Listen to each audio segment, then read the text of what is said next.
Oh, hello there. Come closer out of the dark and sit around my campfire, why not? My name, is of no great importance, but the stories I have to tell you are. Witness 4 lost souls journeying together through a grim world of perilous adventure. Be warned, though, these stories are not for the faint-hearted, and once you have heard them, you cannot unheard them. Bear witness to the Vagabond Chronicles. Holy shit.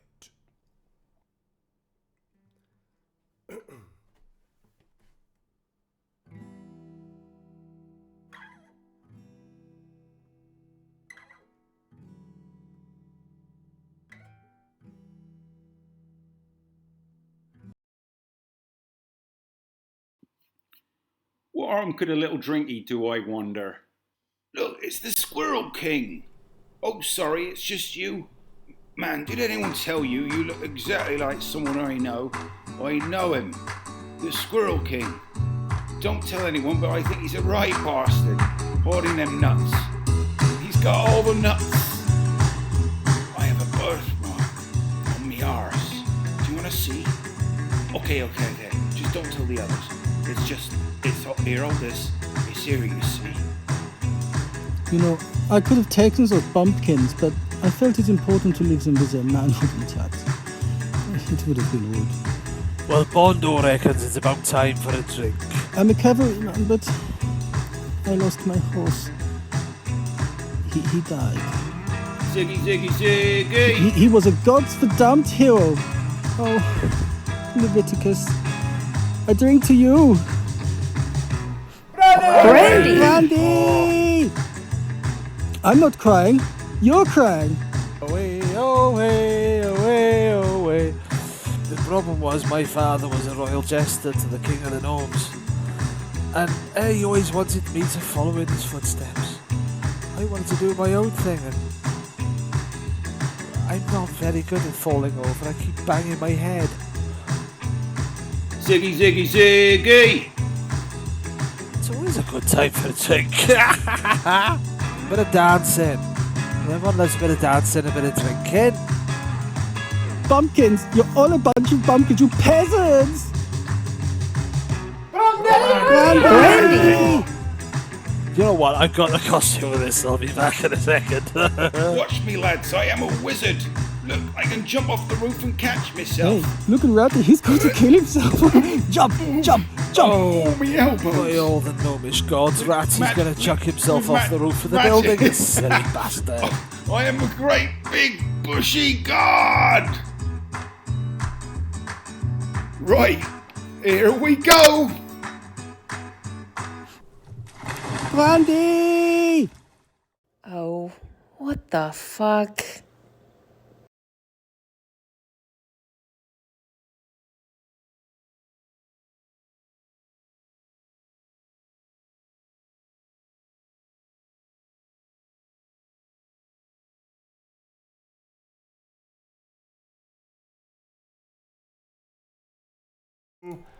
Hello there, friends and acquaintances. Evening. Hi, folks. How you all Evening. doing? Hello, Vagabonds. Engineer. What was that? Was that like Was that what? Every episode starts with Tom going, Have we got Ian McKellen? what is going on? Thou shall not sing.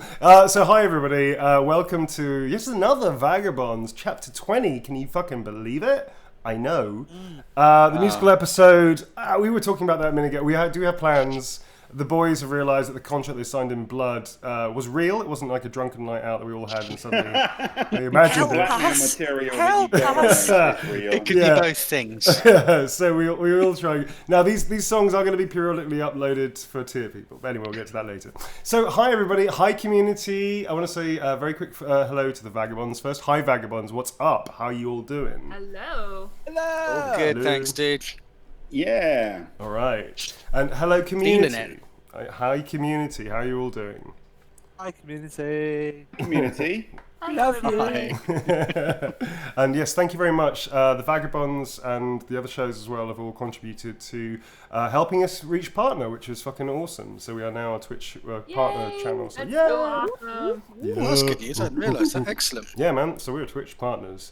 I kind of feel like there's a lot of like responsibility on our shoulders to be upstand. I don't know. I forget. Now you're like legitimized. I'm legitimized. So, So can we still do? Can we still do to like bad jokes on? We can still do bad jokes. It's fine. It's still comedy.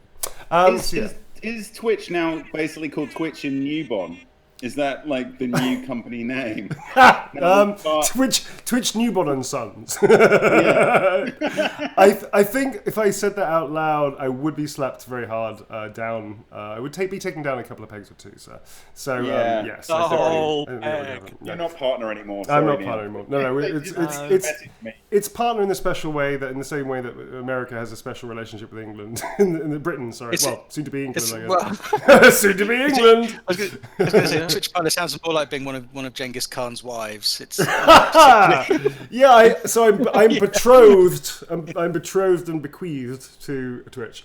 Anyway. It means you're a sex slave. But we're very happy. We like Twitch. Twitch has been a great fun and a really wonderful new outlet to share the work that I do, but also share our game as well as a Vagabond. So it's pretty cool.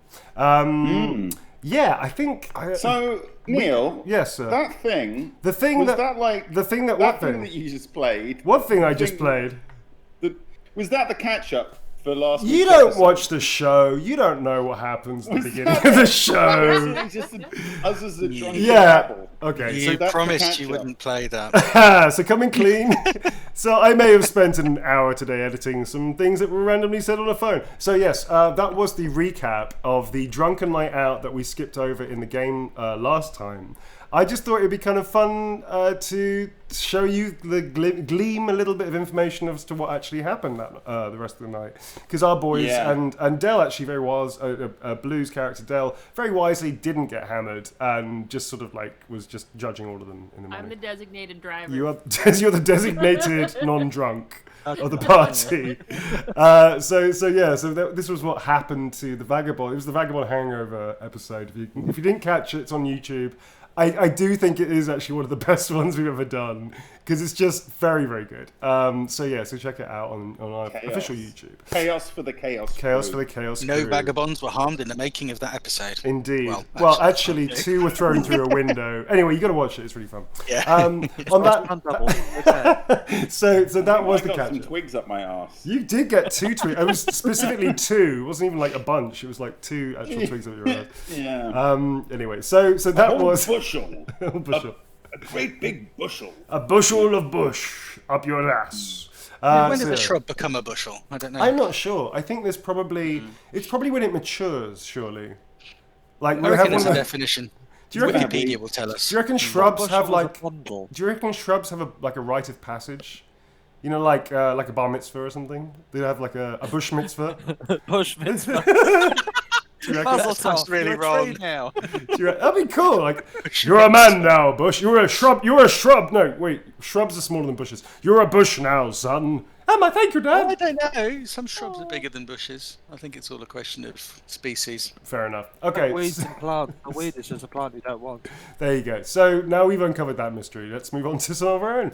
Very quickly before we do community news, just a really quick shout out to all the mods on Discord and also on this channel. Thank you very much. We do appreciate you as always every week. Coming to our rescue and helping us. Who are the mods this week? Who are the mighty mods this week? I believe I've seen. I'm pretty sure Yogo is here. They are here. Shannon Hello. and Yago are in the Shannon. chat. Hi, Shannon. What's up? Yes, I see. And we also have Hidden there from the Discord mods. I think English Schwertz is there. Sorry, my eyesight is going really Powerful mods. Just powerful mods. In a good way, like good, benevolent power mods. Good energy. Like shit. And Like goodness Shazam. knows the world needs a little bit of benevolent modding right now. So yeah, thank you. Yeah, exactly. So I guess speeding through, we're into our next segment, aren't we? Community News with your pal Thomas Fredrickson, Balderdash, Villiers, Mustachio Deville. You got the pistachio in at last. I'm so. I think I I missed. thought you said mustachio. I think I said mustachio. Mustachio. Both pistachio. Mustachio is from like the Italian influence your family has. I think. I feel. Did you tell me that one time? I think so. Mustachio. I mean, you forgot pistachio in that, because those Pistachio. 10th and 11th middle names. Sorry, man. Sorry, dude. Well, look, hey, most people don't get as far as mustachio, so Yeah. we're gonna take it. It's a win. Okay, that's a win. All right, yay. Okay, community news. Lots of things to talk about tonight. So let's kick off just the usual. We have Twitter, we have Instagram. Search Vagabond Chronicles, and you should be able to find them. We have to celebrate Twitch partner and everything. We have a very cool piece of new merch in the merch store for people who are interested, which is Sad Neil stuff. There is a Sad Neil Finally tote bag. I know, right? I'm getting one. I'm totally getting one. Hang on. Sad Neil tote bag. I'm totally getting one. The It's things fucking that we've genius. got are Sad Neil tote bags. They go for $18 plus shipping. You can get a Sad Neil stickers for $6 plus shipping, and mugs for You can get mugs? $10 plus shipping. Oh my god, I'm getting a mug and a tote bag. I was just like, my daughter, my poor daughter, will be having to wear that. Everywhere. Weirdly, Sad Neil is iconic. Sad Neil's just fucking looking. But we I'm also looking through the do- wiki. I think we need Evil Neil as well. The curly moustache. Well, hang on a second there, because another little bit of news. I might be just jumping the gun a little bit here. I jumped the gun. I think just leap, leap and look afterwards. We're having a smorgasbord of news this We time are, because man. last time we didn't have much. Yeah. Well, we're arranging at the moment. We're still putting it together, but we have a new gift for tier 2 and above subscribers. We are going to be sending out sticker sheets, Sad Neil sticker sheets, which have been designed by our amazing Hidden. Hidden, if you could share, I don't know if you've got the image of the Sad Neil sticker sheet to hand, but if you want to share that in the chat so everyone can see it. But yeah, basically everyone who's tier 2 and above subscribers are going to get sent out those Sad Neil sticker sheets. And we're working on some other things as well, but that's for now. Cool. More news. More news. Yeah. So to another Twitch partnership celebration thing is that we are going to launch a new night. That's right. We have a new show. A new show coming up starting next Saturday, which is going to be called Cult Movie Chaos. And basically the idea is we're going to sit down, have a couple of brews, and watch some crazy movies together. Yeah. I think the idea is they've got to be, because of the whole Twitch thing, they're going to be through Amazon Prime. So I think you're going to need an Amazon Prime. The deal is that you have to have linked your Amazon Prime's subscription thingy to your Twitch account. Otherwise, because of legality, you won't be able to watch the movie with us. Otherwise, you just get like a blank screen or something. So I did verify that with Twitch, and the only way you can watch the movie with us, sadly, is if you have an Amazon Prime account, because all the movies that we're going to stream that are cult movies will be from Amazon. Sorry, Tom. Yeah. Amazon is just like an amazing Aladdin's cake. I'm a big cult movie fan, and Amazon is, if you follow me on Twitter, you will know that I regularly talk about all the weird and wonderful movies that I can find on Amazon. So we're going to be just picking some of the best, some of the weirdest, some of the stupidest. Oh, we have a list, sir. We already have a list. And some really good ones as well. I think we've got an idea for the first one, and we'll post about it online and everything. So watch this space. Yeah. Sorry? If it's on Plan, I don't know if Plan 9 is on Amazon Prime, but it used to be. I'm not sure if it is anymore. There is a couple of ones. There's the thing. What's the first one I'm going to start with? Because we have two options. By the way, folks, it's definitely mature rated. So some will be like kind of family movies and stuff, but some will definitely be mature movies. So just FYI that, all right? This is a mature channel. The warnings everywhere. All you 6-year-olds, get to bed right now. Yeah, you 6-year-olds, crazy bastards. 6-year-olds sneaking on here. I think Got I Play-Doh was going to hold off the announcement on what our first movie is for another. But Yeah. well, the first movie I think we're going to do is The Monster Club. Oh, that's right. Yeah, which is a family movie, right? 80s, No, it's not. 80s. Is it not? I can't remember. Yeah, it is. It is. movie, It's isn't kind of like Lost Boys. It's like it's a bunch of kids fighting all the classic Universal movie monsters. Like it's politicians. awesome. It's great. So anyway, we're going to be doing that next Saturday. I don't know what time yet. We'll tweet all that stuff out. We haven't figured out. It's gonna be similar time to what we usually do. I suspect. Yeah, it'll probably be like around 8 o'clock GMT, 12 o'clock PST, roughly. Maybe a tiny bit later, depending. So bring your popcorn. We're gonna be commentating a little bit with the movie. Probably a lot. Yeah, the point is just to make dumb joke. It's exactly just like hanging out with your friends. It's like we're critiquing. We're critiquing. I might, if I have any kind of like nuggets of information about the movie, I might share them. But apart from that, we're just basically going to be having a laugh. That'd be so fun. That's that. So that's next Saturday. Yeah. Awesome.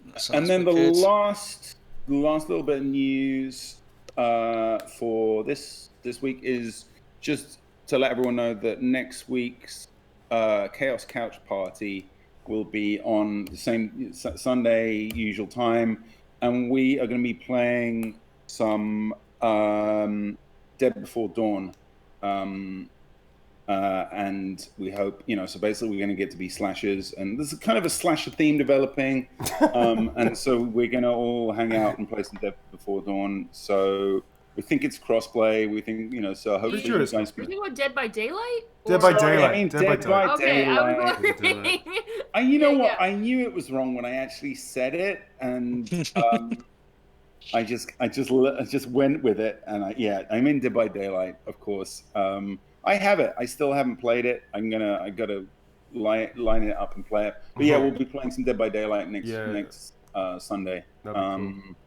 So Neil would be a great killer. I'm just saying. Who, me? Yeah, why would you say that? I sold it to Neil with the fact I know that it's against basically... type, but I think you have great. It's kind of, there's an Among Us element of just killing people, right? Yeah, right? It's actually quite dark and twisted, so let's see how that goes.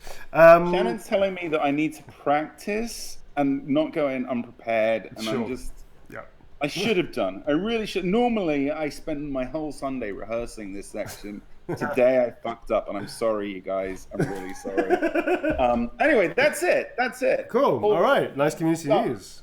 Very cool. Lots of good news, I think. I'm excited about all of it. So, moving on from that excitement into this excitement. So we are playing Warhammer First Edition Roleplay, as you all know. And if this is Chapter 20, folks, because quite frankly, if I need to explain the rules again, or the world, well, we're just not going to do that. Check out the other videos if you want. There is not the video 1 and 2, because we didn't know I didn't know how to upload stuff then to YouTube from this. So we've actually lost those 2 episodes. But if you are a tiered subscriber, you get a very cool Vagabond's Chronicle. Vagabond's Chronicle comic book, which Hidden Heroine was our resident artist, helped us do, and Tom wrote. Don't forget the comic book. Don't forget the comic book. We're going to do another one soon. We're gonna get the next one up movie soon. project that I'm on at the moment. So. Yeah, for sure. So if you are a tiered subscriber, 1, 2, or 3, you can grab that from the Discord channel. You can upload the PDF there. There is an alternate cover for tier 2 and 3. But it's the same comic, so yeah, please check it out. It's very cool. We're really happy with it and proud of it, and it was a real hoot to do as well. All right, folks, if you're all ready, you're ready. I'm ready. Let's go into the game. Bam! Here we go. Back in. Can we just have a quick, because our recap was basically like lots of drunken, just chaos. What actually just quickly did, just remind, like we basically did get just drunk for most of the episode, but then there was this thing with a body, wasn't there, at the end? Was some Are you sitting comfortably, Tom? Yes. I'll begin. Quick recap. Right, quick recap. So, the Vagabonds were invited to Hector Brioche's shindig for a Stoning Day pre-party, which then went into Stoning Day itself. The party was fucking excellent, the whole of last episode, and then they had some hangovers to deal with, and some possible near misses with probably one of the easiest times that Ziggy's ever going to have the opportunity to get laid, and he completely ballsed it up. Completely screwed it up. Totally screwed it up, man. They were then interrupted dramatically by a small child running through the village who said they found Armand LaRue, which is, of course, the only son of Widow LaRue, was lying unconscious or injured or something on the nearby hills. The party went out with Alain Gascoigne, who is a very silent, mysterious figure of the village, who has a very poorly wife, he's also very aloof and quite distant. But he sort of snapped into action, and he seems to be a man of few words, but is ready when the need arises. He and Hector Brioche and the small boy, name I forget, not important, narratively dragged the party to the hillside where they found the the dissected, I guess? He's split in half. How would you say that, Tom? Bisected. Bisected. Or bifurcated, as James suggested, I think is also correct. Bifurcated. Sorry. Bifurcated. Unnecessarily. Bifurcated's more like what a river does when it divides into two. I'm going with bifurcated. I think bisected. I'm going to say bifurcated. So bifurcated. Not to bisect hairs, but I think bifurcate is wrong. Oh, good lord. I'm going to take a fate point for you for that one. Sad Neil, the god Sad Neil demands a fate point for that. So that's it's a fair cop, Gov. It's a fair cop, Gov. So you found the boy lying dead, very dead, not unconscious, although Ratty first thought that maybe he was just sleeping. And then you searched the area. Upon finding a pair of bones, finger bones, that were fused together, of which I believe Ziggy held up aloft, and because you literally had the worst roll possible, which was 100, Tom, on your perception check, you immediately screamed, "It's dragon!" like that, to which you were slapped across the face very hard by Ziggy and the bones, and then of course that's sort of how we left it, really. That was it. The last line, which we took about 10 minutes to find the ending because the initial cliffhanger wasn't satisfactory for you all, fuck you guys.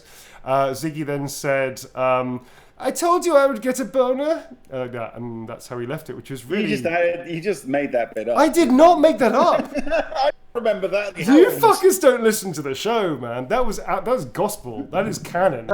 Ziggy said that. I think it was, something like that. I knew I would get a boner. Yeah. I told you I would get a boner, like that. That's fucking Ziggy. It was a Scooby-Doo ending, wasn't it? It was a Thundercats ending. It was a Thundercats ending where everybody started laughing. You all started laughing and stopped. Completely just missing a sure thing. I just think that Ziggy is just falling in my estimation further and further. He's a nice boy, really. So no. So we left you all laughing. The bridesmaid, never the bride. So we left. So I'm going to bludgeon you with the story if I have to. So we left the lads and also Blue standing there laughing, and you all just froze for a second. Like literally like a second. And then all of you just kind of came, and Alan and Hector just like look at each other like, what are they doing? And then you just sort of like stop and come back and you snap back into action. So Ziggy, you are here. So if anybody is new to the channel, this is Ziggy Hauptmann, who's now a freelancer knight, very grandiose. Although he isn't officially a knight yet, so I might fuck him because I might make him try and have an official thing. Steady on. Yeah. This one is over here is Ratty, our resident hedge wizard, who finds spells like intuitively. Over here we have Bondo, our Swiss Army knife, who has many skills and many different kind of MacGyver type things. And of course we have Blue.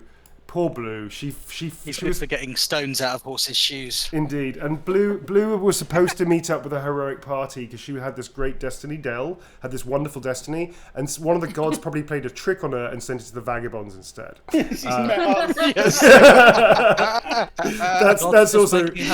That's also now canon. You've pissed off someone in a previous life. Yeah, definitely. you fucked up. Yeah, that makes sense. You fucked up one guy. You had this huge. I'm going to tell you, like, going to save the world from the end times, and no, this is not going to happen. That's what the end times happen now, Del. So that's a lot to process. I realise. I'll just leave you with that. Okay, folks. So we're going straight back into the action. Bam. I guess Ziggy, you have the boner. I'm sorry. You have the bones in your hands. It's the ball is in your court. Much better. I'm going to throw a lot of metaphors at you till one of them lands. Go ahead. What do you want to do? My ball. Where are my balls again? Okay. I don't really know how to follow a sort of a tribute to WandaVision sort of comedy ending. I don't know what to do really next. So Rattigan immediately, as soon as we unfreeze, Rattigan is going to just feel about his body and the pack on his stick for any kind of. I just need some more booze after that terrible line I want to see if I kept on anything over from last night. Yeah, you probably have a bottle of brandy like stuck between your right, in your underpants or something, you know. I'm just gonna cap that open and have a big old swig. Is there any sign how this body might have got here? I mean, does it look like it crawled here by itself, or are there tracks leading away from it? Or well, you can make another initiative test. Do you have follow trail or anything cool like that? Does anybody have follow trail? Can I? No, I've got heraldry. Heraldry would definitely help. I have tracking trail. Oh, leave it to you then. Track and trail? What's you mean? I think you mean follow trail. I think track and trail. Failed governmental process. No, track and trail is actually it's like a post office skill.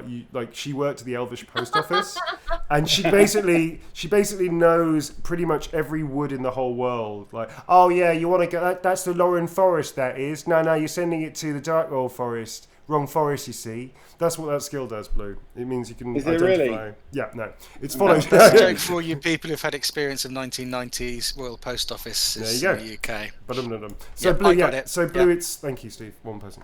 So it's actually follow trail. So that is follow trail, but that definitely will help you, Blue. So Blue probably is the best person to make an initiative roll. Yeah. I'll just stand back and go, I wonder how it got here. What's your initiative, Blue? 1 second. Oh, Blue, also you get plus 20 because you have follow trail skill. So you'll be able to identify trackings and stuff. My initiative is 69.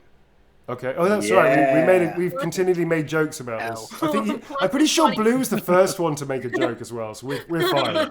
We're absolved. We're allowed. We're in the clear. I was going to say, now with Twitch partners, we're above such things, aren't we? So 69 initiative. Can you roll on the screen for me, because I don't have my dice aren't working. Okay, sure. Okay, so I'm gonna roll this. I'm gonna roll this.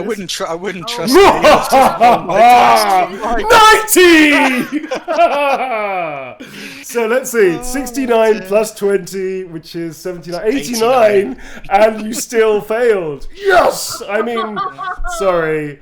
I don't know how that happened. I just run into a tree.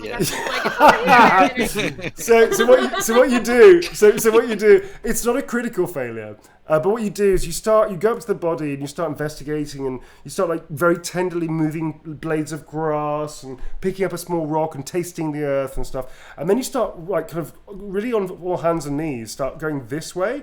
And then you go this way without looking up. You go, hey, I found something. There are tracks here. There's lots of tracks. Oh my God, they're leading to the village. Oh no, it's us. And then you just and you just stand up like, like a horde of drunken imbeciles walking backwards came to this point. Yeah, exactly. Hold on. No. So Blue, that's your attempt. Anybody else want to have a go trying to work out any more information, gleaning information? Dr. Steve, you're always pretty up. I'll have a go. Right. Yeah, that's right. I am up for following a trail as much as the next man. Elf. That's it, maybe. 89. 89. We're getting there. We're edging closer. You're edging closer. So Dr. Steve, Ziggy goes, elves. I'm going to mansplain it to Del. Yeah. I'm going to wash it to one side and go, excuse me, this is man's work quite clearly. And I'm going to sort of get down and nibble a bit of grass. And then you start going round the body again, and you start going round the body, and then you go back to this point here, you go, my God, there's loads of tracks! Sorry, carry on. So you do exactly the same thing she does. Right. Well, except I'm going to do it with a piece of grass hanging out of my mouth. Okay, cool. So you do exactly the same thing. Exactly the same thing that she does. Okay, so you don't Alan and... That's the end of the adventure then. That's it, folks. Bye. Alan... We go back to town. Alan and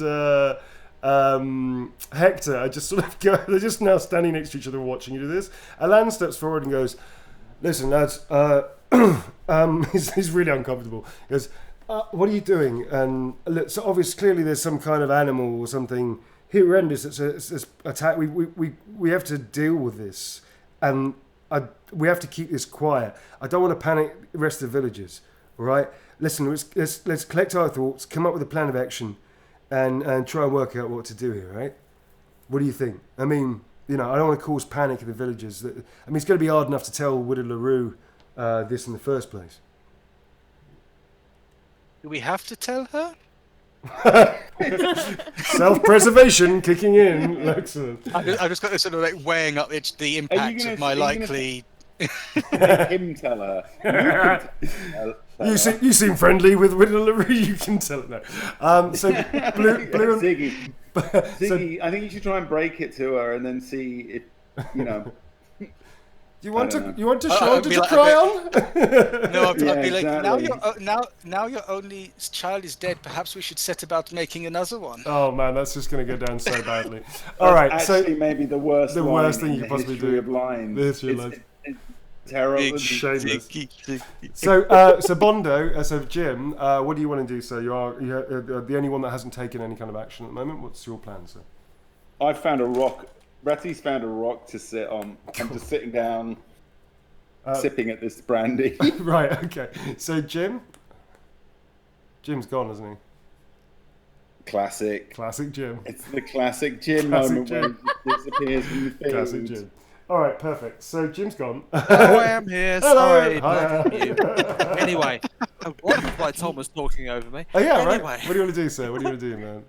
Right. The question is, sort of as a player, is it definitely an animal attack? You don't know. I mean, basically, yeah, you don't know. Is he cut or is he torn? He's sort of cut into and torn apart. I mean, it's brutal. It's the one thing that all of you will probably agree on, even though you won't, actually talk about it. This was a brutal killing. This was not like somebody got into an argument and then stabbed somebody. Obviously the old world is a violent place, that happens. But this is a brutalized. This is like almost mutilation. Like, yeah, but not necessarily like.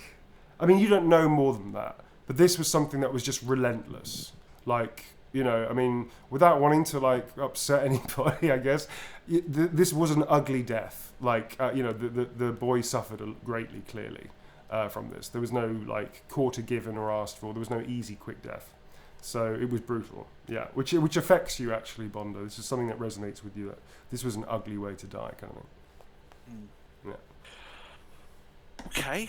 I'm going to try to respectfully check the body for if there's any fragments of metal, any blade edges, any teeth. Why do you make an intelligence test? Do you have anything like weaponsmithing, metallurgy, that kind of stuff that would help? I am a metallurgist and a smith. Okay, I'll give you +10 because this isn't. And you got heal wounds, haven't you? Yes. I'll give you 20. I'll give you +20 on this roll. 8 poisons. So see if there's anything, there kind of weird smells or anything off it that could be. Well, you don't have your pack with you because you lot only came out with basic equipment, so you wouldn't necessarily have all of your herbs. I was about to say herbs and spices. Only 5 of them.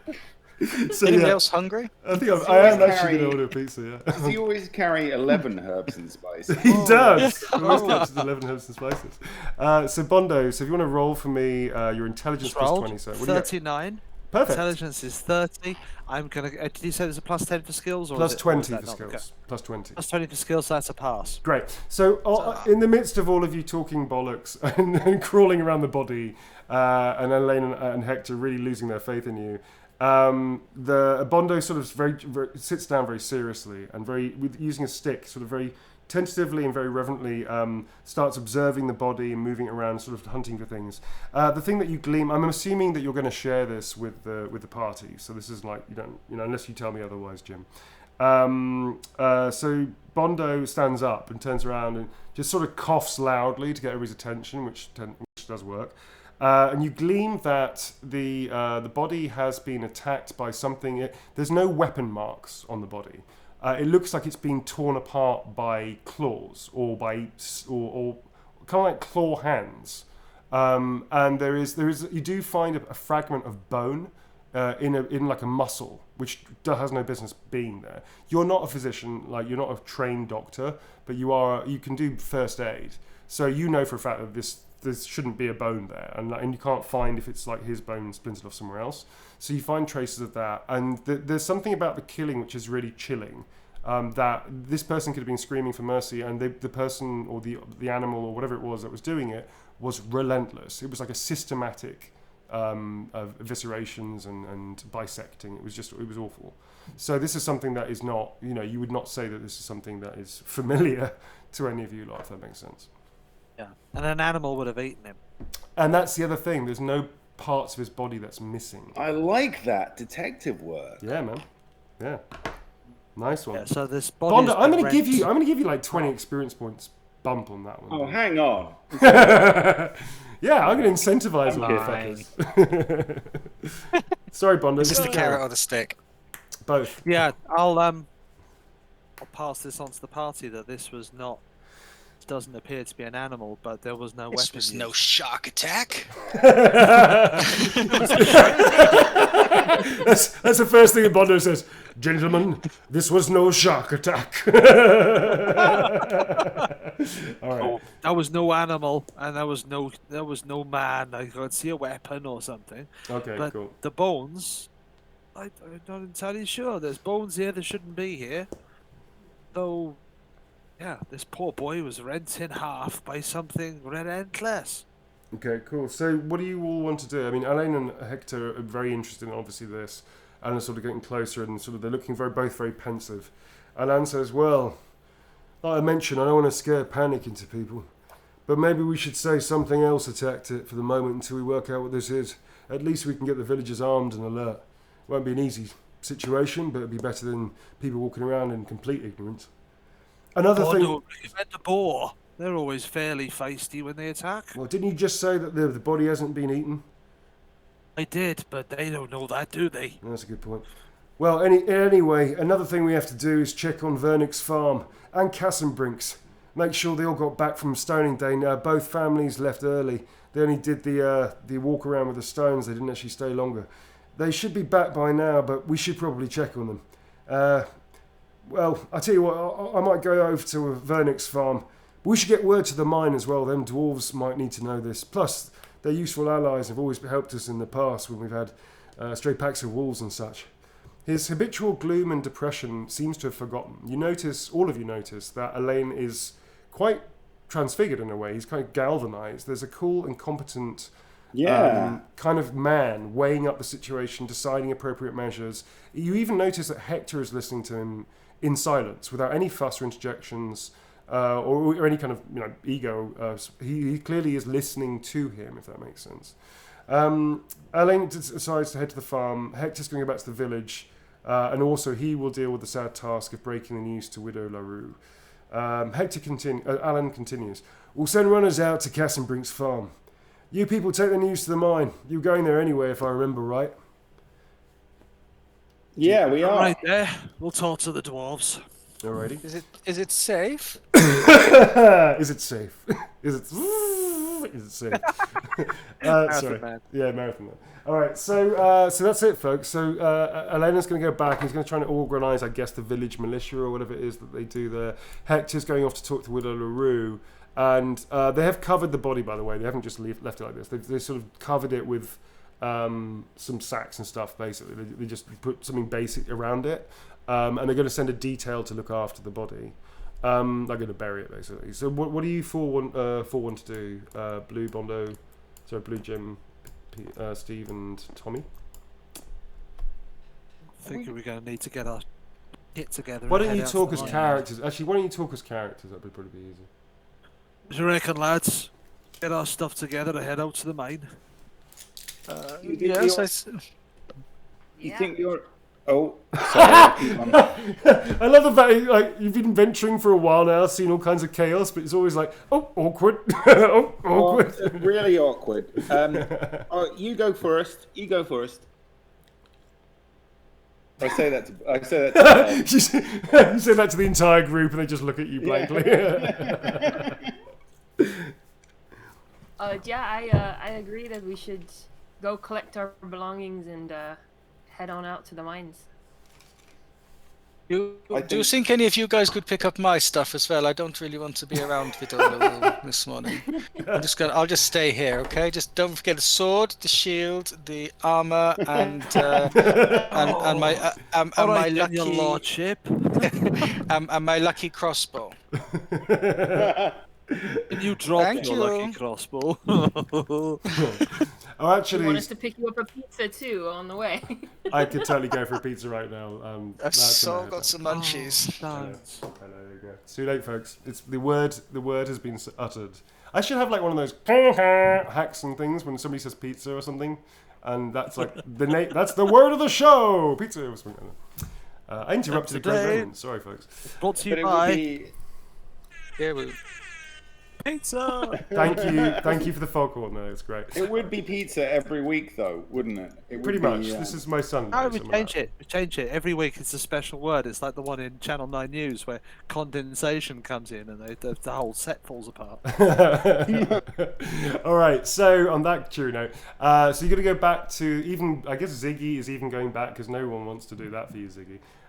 So you're gonna head back to gather your stuff. Ziggy, you can make a stealth test if you wish to try and sneak past.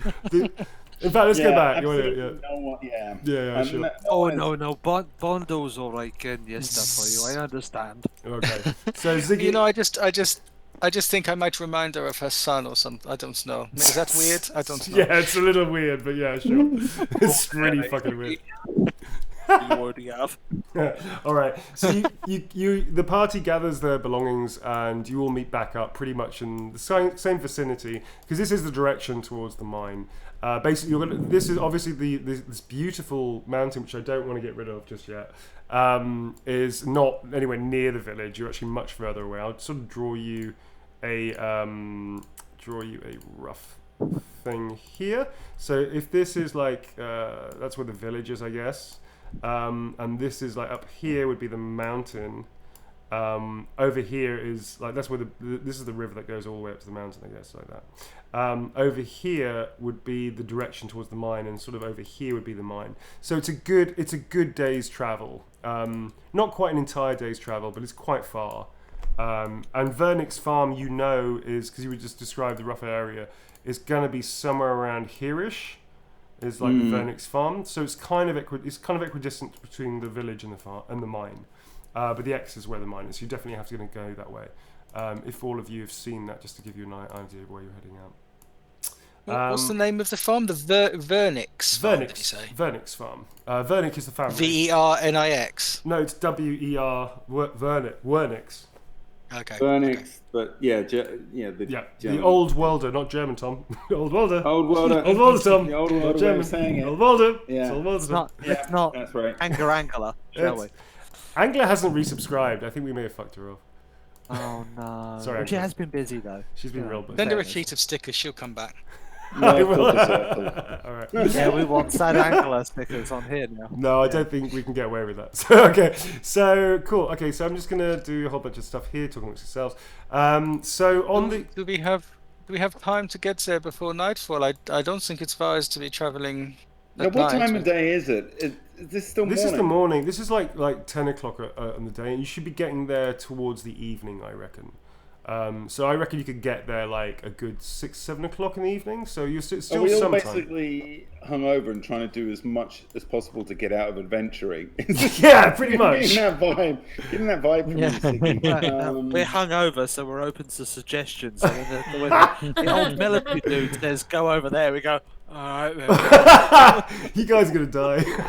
I think, are we very hungover going to tell the village that someone's got murdered just outside of it? You're That's not our not. problem to solve. It's not your That's- problem to solve, dude. No, you're all good with that. Doesn't sound like something we'd be very good at. No, I mean, it'd be That terrible. that too. Just walk up to the sign that says population 312 and just take the 2 off. as what, like a statement? It's like whoop-a-doop-a-doo. All right. Rolls off whistling. I love it. So I love it. So okay, so you are going to approach the mine. Now the mine, you know, is a dwarf only run mine. Only dwarves. Only dwarves is like it's a very popular my app. favorite place in the whole world. I'm Yeah. so hyped to be here. You're super happy to be here. It's going to be a wonder. You're going to have a great time. So you can touch it. So if there's anything that you want to discuss along the way, if there's any skills that you lot are kind of practicing, I don't know how much experience points you still have left and everything.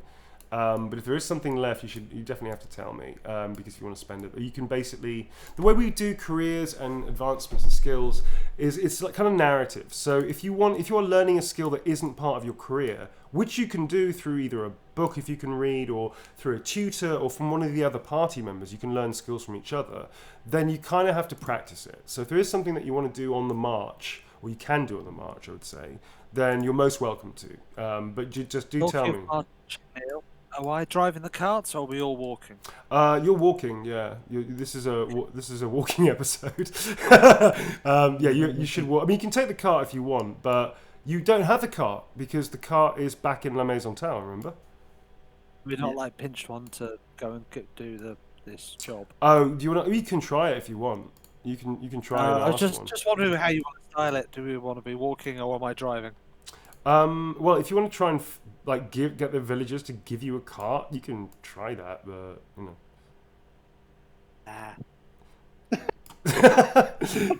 Yeah, you brought this whole thing up. You're like, can I? Not can I? Are we?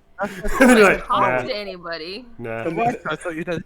Finally, you finally convinced Neil, and you're just like, nah. You know what it is? It's because you're still all hammered. You're still drunk. He's like, fuck it. Talk to people. Fuck it. You know how we half arse it when we're sober? Yeah.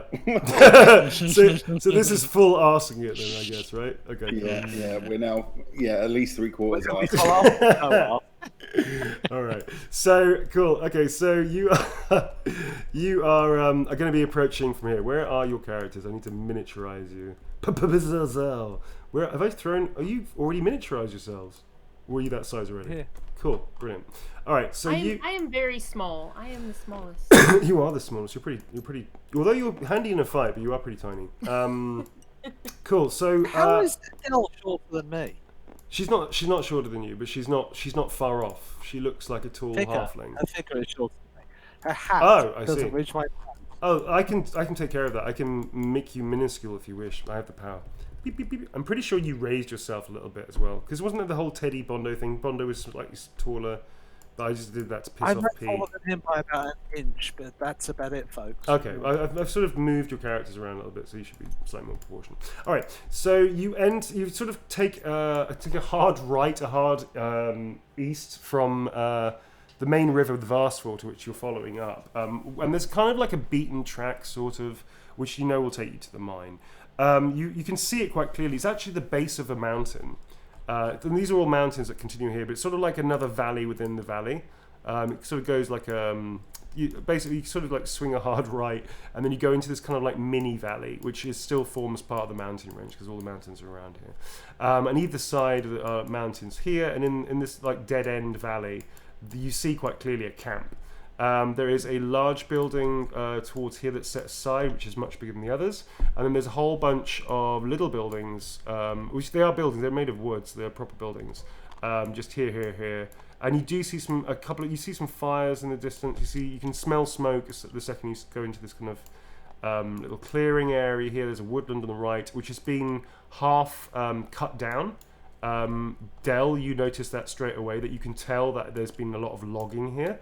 So her elven soul aches. Yeah, it does. Yeah. It hurts. It So- pains me. Orphan Copsing.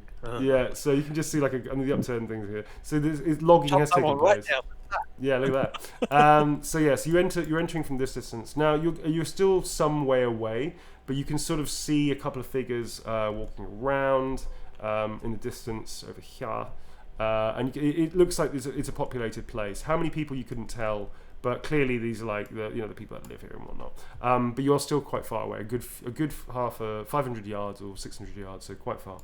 What do you want to do, folks? What's the dealio? So, just a quick question. Like all these buildings, are they like logging buildings? Then is it like a logging like You don't thing, know. or is it like a? We don't know. Okay. Well, you can't tell from this distance. I mean, basically, they definitely look like sturdy log buildings. However, this is a mine, supposedly. So, you know. Oh, all right. So they're kind of just all right. So it's not like a logging thing that we're walking through. It's part of the mine. It's part of the mine. They've used the resources of the valley to make mine. Well, and also, you know, I mean, if they're dwarves, they probably like hate trees. So, bucket, you know, come down. Dwarves are like that. Just to piss off the elves. just to piss the elves off. Yeah. Because the elves feel it. However, do you know what I mean?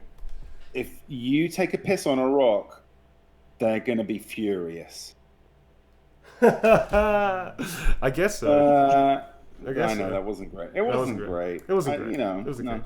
But we love you, Tom, so we forgive. So what are you going to do first? I'm hitting the brandy again. Are we close enough they can hear us if we call out?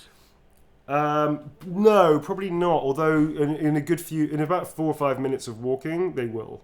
If you start screaming out, yeah. Right, fair enough. Or we'll continue to walk in their general Let's direction. continue to. I feel that you brought us early in on the scene. What do you mean? We're approaching the scene still.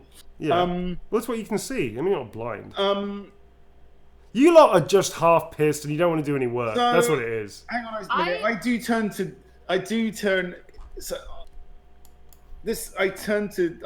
Dell and I do say, you do realise we're approaching a dwarven establishment here. I'd really rather not be, harassed.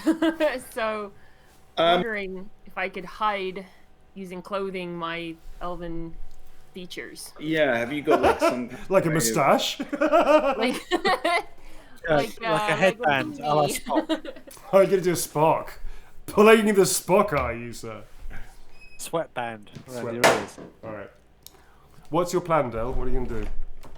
Yeah, I think I'm gonna take a piece of cloth that I have, and I don't know what I have in my bag exactly, but just something I can fashion into like a hat. Okay. So I can put it over. So I'd like you to make a disguise roll. You don't. I'm pretty sure you don't have the skill disguise. I do not. Cool. So you're gonna make a straight dexterity check. And you don't have anything else like tailoring or cloth making or anything like that. So it's just going to be straight dexterity. Now, you're going to be able to wrap your ears no matter what. It's just kind of how well you wrap your ears, if that makes sense. Right. Cool. So my dex is 40. Yep. Okay, so 40 or under. You don't do you have luck or anything like that? I don't think I do. I don't think you do, no. No, I don't. Okie dokie. Alright, so straight 40 roll. So you want to roll it and tell us what... Are you going to have to roll? Yeah, you're going to have to roll. Oh, you don't have the things. You want me to roll? I feel I should step away. Tom rolls for me. I feel that's safer somehow. I don't know why. Yeah, all right, so Tom, yeah. Tom, you want to roll it? Yeah, I'll roll it. Under 40, yeah. 40 or under, yes, sir. Your precious luck can't save for now. 60. Okay, so okay. That's cool. So you do wrap your ears and you put a little band around your ears, but every time you every few like paces that you're walking, it does sort of slip, and one of your ears or like you try and redo it on the fly, and another like your pointy part like just sticks out, or the shape of it is clearly like an elf ear. So although it's on your head, it's kind of not really working for you, and you're not entirely sure. Hang on. What? My second bathrobe, right? Yeah. They have hoods. They do. Okay. Yeah. So I'm gonna take the one that's tied up in my pack, which is green, which is good for elves. Yeah. I'm untying from my staff, and I'm gonna offer it to Dell to just put the hood up. So you're gonna put your shit on the floor then, because it's actually a knapsack. Well, I haven't got much shit. I can carry my shit in my pockets. Really? Yeah, you can, but they're gonna see your shit. I'm just saying they're gonna see your worldly goods. It's private. I'm just saying. You okay with that? I mean, like, I've got deep pockets. Yeah, you do. You do have deep pockets. Randy's got deep pockets. Basically, in the pack, he's just had that bottle of brandy, which I'm going to put in my pocket. Okay. All right, fair enough. You do have like one of those. Do you want to buy a watch jacket? It's yeah, like pockets and pockets and deep pockets. And jacket. The inside of the robe is where I've stored all my ingredients, which is the main thing that I carry anyway. So, like, I've got loads of little pouches. Ratty's got loads of little pouches sewn inside his robe, his main robe, which where he keeps his ingredients. Anyway, there you go. Cool. So, okay, so you sort of do that, and you give her the robe, and that's going to cover your ears. However, it's not going to hide your ears if somebody looks directly at you. But with that and the headband together, hopefully that's going to sort of pass you off as smart. Don't you think she's just going? What was that? Sorry, what did you say, Steve? You broke up. Isn't she there. just going to look like an elf wearing a bathrobe? I mean, yeah. I mean, yeah. I think perhaps we should ask. Well, it's down to Blue to style that out. Frankly, was that like the low fantasy equivalent of, well, good luck, just like fuck off and leave it. Hats on the back. Bye. All right, okie dokie. So, yeah. Just between you and me, these dwarves can be a bit racist. Says the racist human. Okay, cool. All right. I'm not racist. You're not racist, but your character's a little, little on the border there. So. What was that you said about halflings? That was, I think, specific because it was Teddy, though. Generally, maybe it was just Teddy. All right, so they're all thieving bastards. There you go. So without prosecution risk. He actually was, wasn't he? So without, as you were sort of discussing the finer points of qualities of halflings, you get closer to the mine, and actually you see.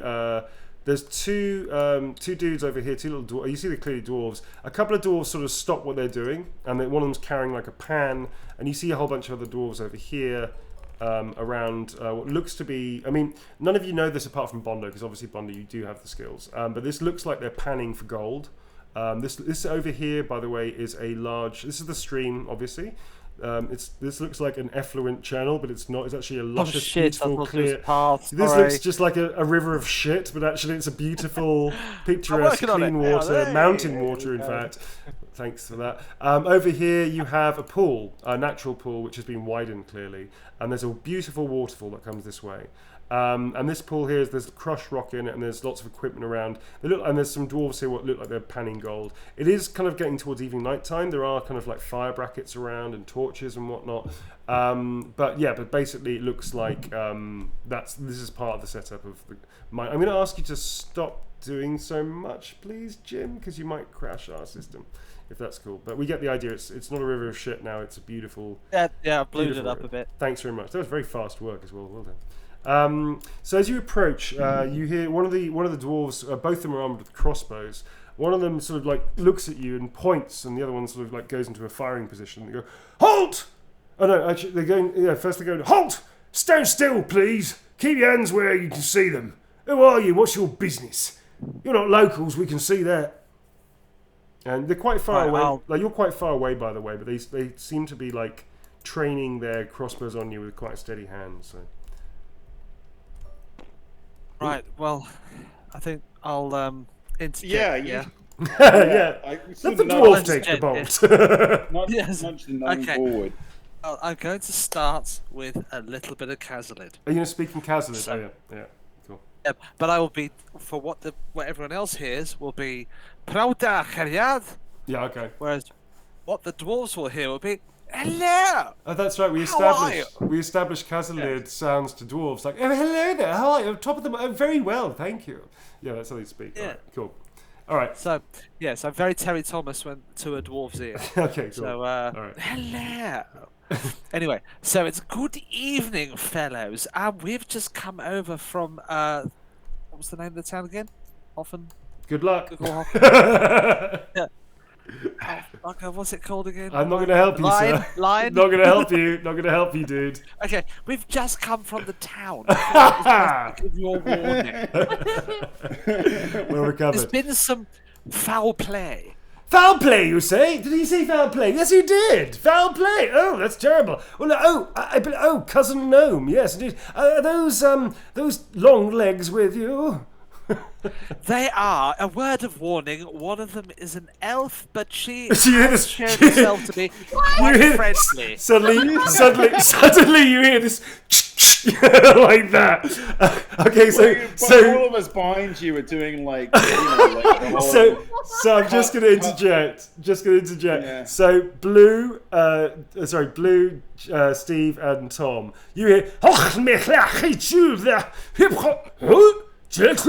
and then this, and then suddenly they're pointing crossbows at you, and the dwarves over here who are carrying like sacks of things drop their flour bags and or whatever they're carrying in Pangold, and suddenly arm themselves to the teeth and just stare at you. Actually, specifically, they're just staring at Blue. Jim, you're just gonna reassure your buddies? No, please, gentlemen. I would advise. She has shown herself to be quite a stand-up sort, and not like those usual elves you hear about. Quite a team player. I can't believe you dubbed her in as an elf. We went to all the effort to disguise her. You just went there. Yeah, I know. So I love good. it. I So absolutely good. love it. It's so No, good, only dude. because, let's So be good. honest, this is an elf wearing elf clothes, standing with an elf frame, with Fair an elf point. bow, Fair looking point. very elfy. So I figured it's better now than having to try and pull crossbow bolts out of out of Dell later. He goes, I agree. he goes, well, listen here, brother gnome. You're travelling, and they are walking towards you, still with their crossbows loaded and sort of like Okay, fanning so at that out. point, Yeah. Ratigan clears his throat. Gentlemen, I understand As they sort of now aiming at you. you One of- might be slightly uncomfortable about the fact that this here is... you don't know what they said.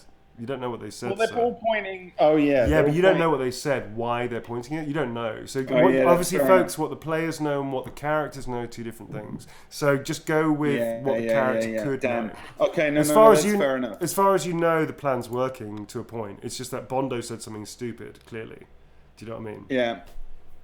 Okay, in that case, Ratigan's just going to put his hands up and go and sort of slowly start moving towards them. now, no one has to do anything rash. You hear We're here on the dwarf peaceable over here. terms. The dwarf over here has pulled out a crossbow, now slowly going, and then you go now. You go, just starts racking up the bolt. Sorry, carry on. Okay. Well, in that case, all right. At that point, I stop. Okay. I'm gonna just go. Then I just go right back to you, Bondo. I love the way you sort of step forward, say that, and step backwards again. Yeah. Back to you, little guy. Ziggy, what are you going to do, sir? I'm gonna shrug and go, yeah, she's an elf, yeah. So just Okay. backing away from her. So first things first. Everybody apart from Bondo has now, for no reason whatsoever, he's just outed the elf.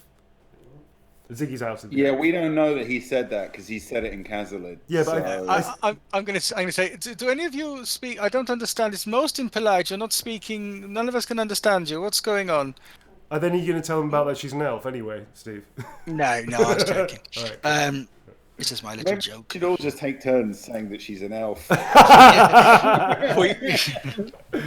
All right. So, what do you want to do, folks? This is sort of you're very So much I've a said. standoff. So I said. What's all this? Why is the crossbows? Why the hostilities? Speak in Old World, please. You have it at a disadvantage. He goes, Sorry, chaps. The long leg's a bit of an idiot, I'm afraid. A bit of a buffoon, I'm afraid. yes, he looks it. Yes. So, what on earth are you doing here, especially with an elf of all creatures? I know. I am so sorry about that, but they are actually quite the team player and have found themselves to be quite useful in a fight. So, All right. Oh, I get it. something Oh, of I an see. asset. I see cannon fodder. Yes, good idea. Send the elf in first. Very good. Actually, it's something of a sterling shot, actually. That sounds like elf-loving talk. I know it does, doesn't it, Reginald? No. Just admiring skills. Game admires game, dear boy. Okay, so at that point, they are reinforcing. So what on earth are you doing here? Are you taking a wrong turn or something? No. We were at the town, and one of the children there was torn asunder by some sort of I don't think it was an animal, and there were no weapons. Has there been anything bizarre happening around here? Well, not really. I mean, you see as it is, a peaceful valley where one can try and sift for gold all day long, living under the mountain, fine dwarf work. Living the dream, dear boy, living the dream. At that point, when you say living the dream, one of the dwarves looks down at his feet and sort of shuffles about and goes, "Oh, yes, quite, living the dream. Now listen, time is, we really do have to press you. What on earth are you doing here?" Well, we came to advise you of the shenanigans going on in the town and see if there'd been any kind of correlation up this way. Has anybody been... any foul play your way? Again, no, nothing really. Just sort of the usual. I mean, quite frankly, this sounds like manling business and doesn't really affect us. Sad for the boy and sad for his family, but I don't see what this has to do with us. Well, we're all in this together, really, aren't we? So if there's any danger to you and a danger to us, there's a danger to us and a danger to you, old boy. All right, well, I suppose you'd be wanting to see the Lawmaster. If you would be so kind, it would be nice to have a little chin wag. Okay, the dwarf then switches into Old World and goes, "Right, you lot. You can come in and see the Lawmaster. Be respectful, mind. Bardak is one of the elders here. You'll have to leave your weapons outside. He's in the mine." Thank you so much. Right then, lads. We're getting a bit of a special invitation here, so and your P's and Q's, yeah? So at that point, where all of you are just they sort of lower their weapons a little bit, and one of the dwarves goes, "Ach, na here," to one of these dwarves over here, who sort of nods, and then they sort of call over, and about 3 or 4 dwarves sort of come out of their dwellings, and they all suddenly walk round to where Del is. They start walking towards Del. And then, unless, Del, are you doing anything at all? These dwarves are approaching you, and they're all carrying weapons. They're all armed still. No, I'm just being very careful, showing my hands. Okay. I'm not gonna up to stand anything. in. Ratty's gonna stand in front of Del and go, "All right, you got me. Yes, I am an elf. Okay, all right." They completely. Game's up, and I pull down my hood. You pull down your hood. Right. Okay. Yeah. Yeah. They completely. I am an ignore you. elf. They totally ignore you. So they flank Del and also the rest of you, but mainly Del, really. And all of them in this kind of like very cool little formation I've done. Sort of march you over through the little, I was going to say shanty town, but that's absolutely not a shanty town. Through the sort of camp towards the mine itself, and they lead you inside the mine, where you're all going to fit rather nicely because it's a big fucking mine. So they demand that all of your weapons are left in this handy little box over here. It's like a little big box, like you're going on a ride or something. So you have to put all your weapons in the box here. Are all of you doing that, or is anybody like concealing a weapon? I'm doing it. I'd put everything in the doing box. it. Okay, so Del. I understand the diplomacy involved. I'm leaving my weapon there. And Ziggy, are you going to be parting with your sword? I just wait outside. Sorry? Can I wait outside? you say, I'm going to wait outside because your masculinity can't take the hit. Not a big fan of the tight enclosed spaces, especially where I'm being stripped of my weapons. I'll wait here. You guys carry on and speak to the beardy weirdy.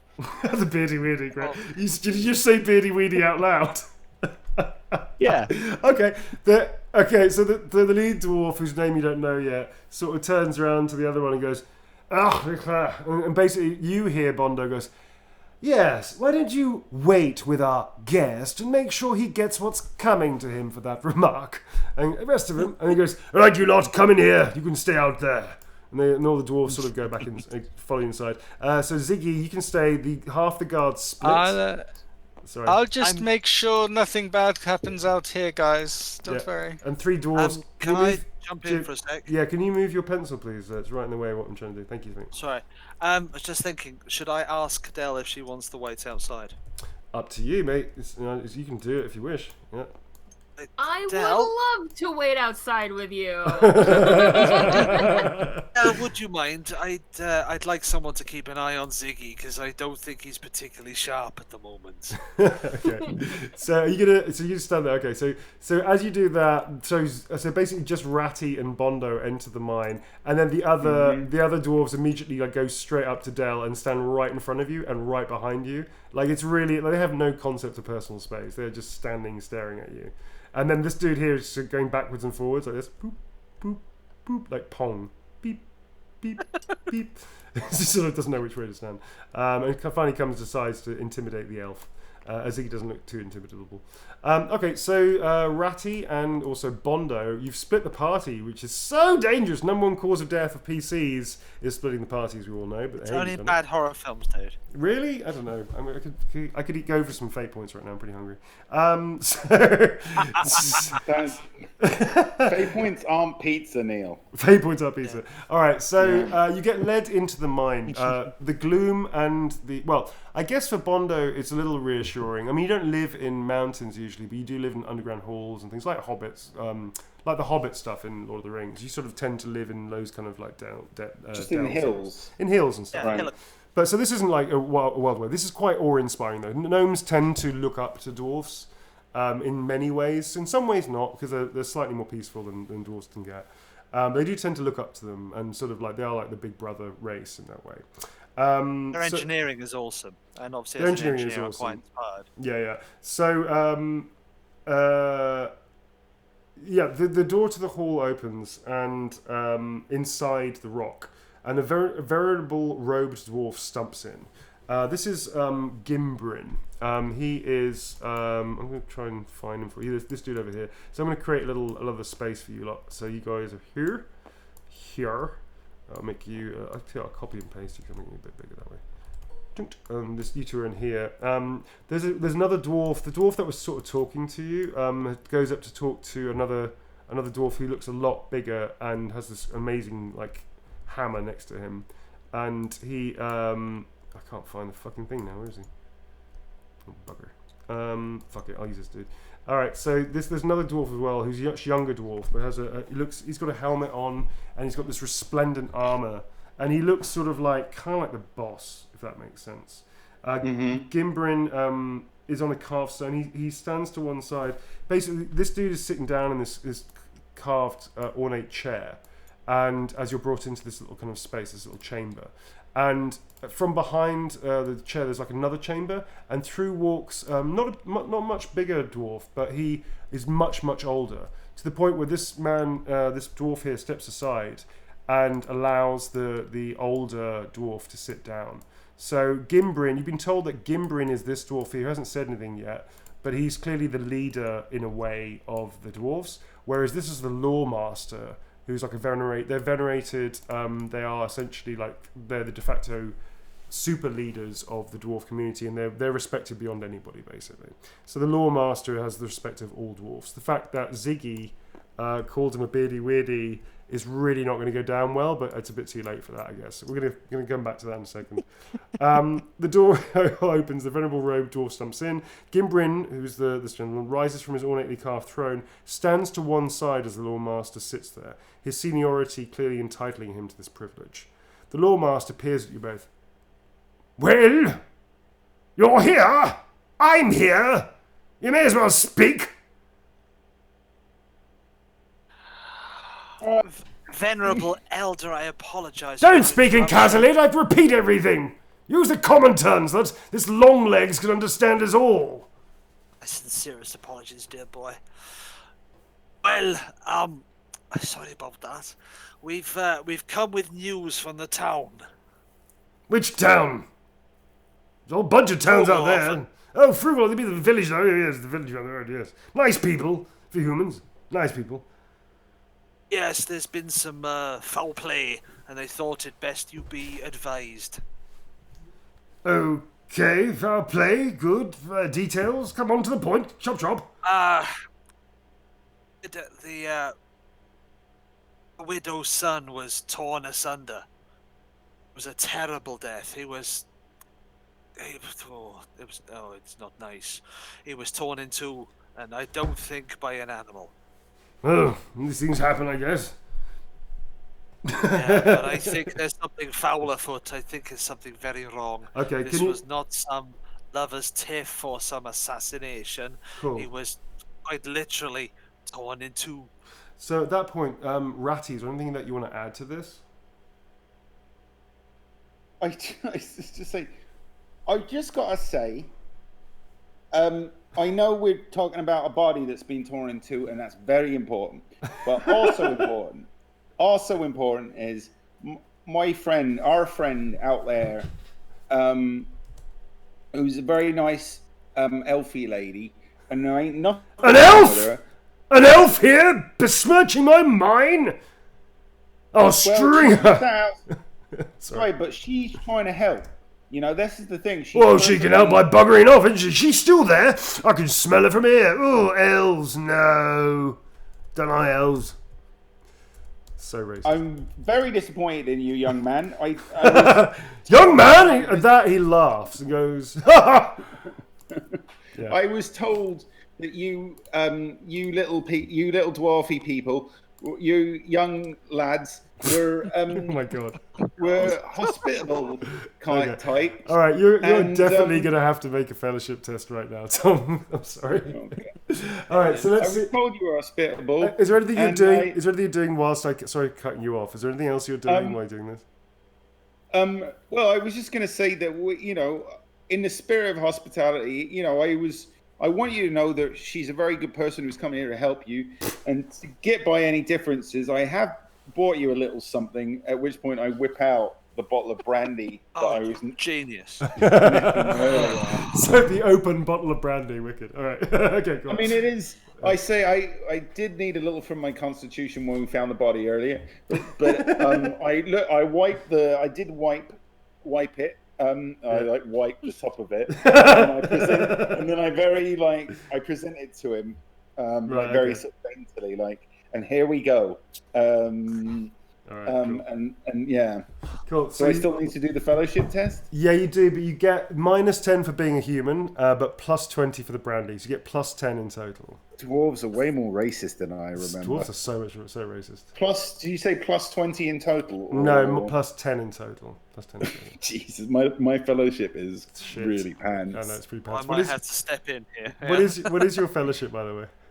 My fellowship is 26, so I got to roll on. Fuck, it's awful. Yeah. That's terrible. Yeah. Wow. What'd you roll, man? 50. 50? No, that's not going to do it even with luck, sir. Okay. No. The brandy's swiped out of your hand by Gimbrim, who goes, tut, and hands it to the Lawmaster and goes, listen, I think it's best for everybody if you shut up and shuffle backwards. And sort of just does this like shuffling backwards motion. And he goes, right, I've heard of you lot. There's been other people through here as well. You're here for looking for them burial mounds, aren't you? Yeah, well, that would be the long and short of it, but yeah, any help you could provide or any information would be greatly appreciated. Well, sorry about you can make a fellowship test as well. You can +30 on your roll because of the brandy and the fact that you're a gnome. And you haven't said something so stupid as to fuck it all up. What's your fellowship, sir?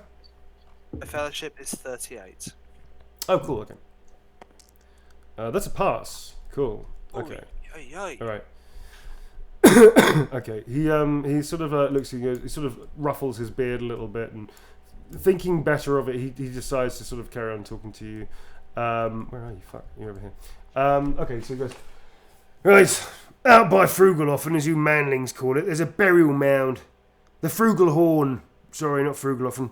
By the Frugal Horn, there's a burial mound of a bandit leader. Right by the glacier. It's rolled flat in a century or two. The glacier will convert. What? We're gonna look at that. We're gonna look. I start jumping around really excitedly. We're gonna look at that. What an amazing coincidence! You're actually down. Oh, wait, have a little look at that. You just put a meaty paw on his shoulder and just sit him down, even though he's standing. Yeah. There's a bandit. There's a bandit! And he just he tries to interject over you, Tom. Like Ratty just keeps like jumping into Ratty. There's a bandit called Zimmerman's Swimmer, something like that. Died nearly 4 centuries ago, I learned. Had many David Swimmer. Will you be quiet? Okay, Del and Ziggy, going back over to you, you just hear the scream of "Will you be quiet?" that echoes through the hallway. What are you two gonna do? I turn to him and I say, I think it's going well in there. At that point, by the way, the last few minutes, like the dwarves have been saying really inappropriate and very offensive things, so inoffensive that I'm not going to repeat them on this channel, about elves and their mothers and dogs and things like that. They're quite creative. Do you want to make a cool test actually? Because you do have animosity towards dwarves. Can I get you to make a cool test, please? Sure. So that is going to be against your cool. Do you have 59? I have 69 is my cool. Okay, cool. It's literally 69. It's 69 again. It really is. It's so difficult not to make jokes right now, but we should pretty press on. Okay, so 69 across the board. Across the board. Do you want us to roll for that? Keep that Twitch partnership. Yes, please. Would you like me to roll for that, Blue? Sure. Okay. Oh, it's Oh, that was so close. All right, 40. I'm gonna say that's a 4. That's a 4. 44. That's a pass. So you managed to keep your cool despite some of the more creative, really creative slurs. You managed to keep your cool basically. And Steve, what are you up to, sir?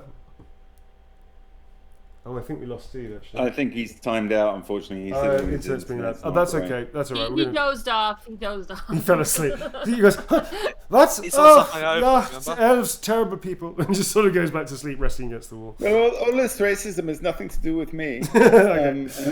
So going back to what's happening inside. Well, you'll be quiet.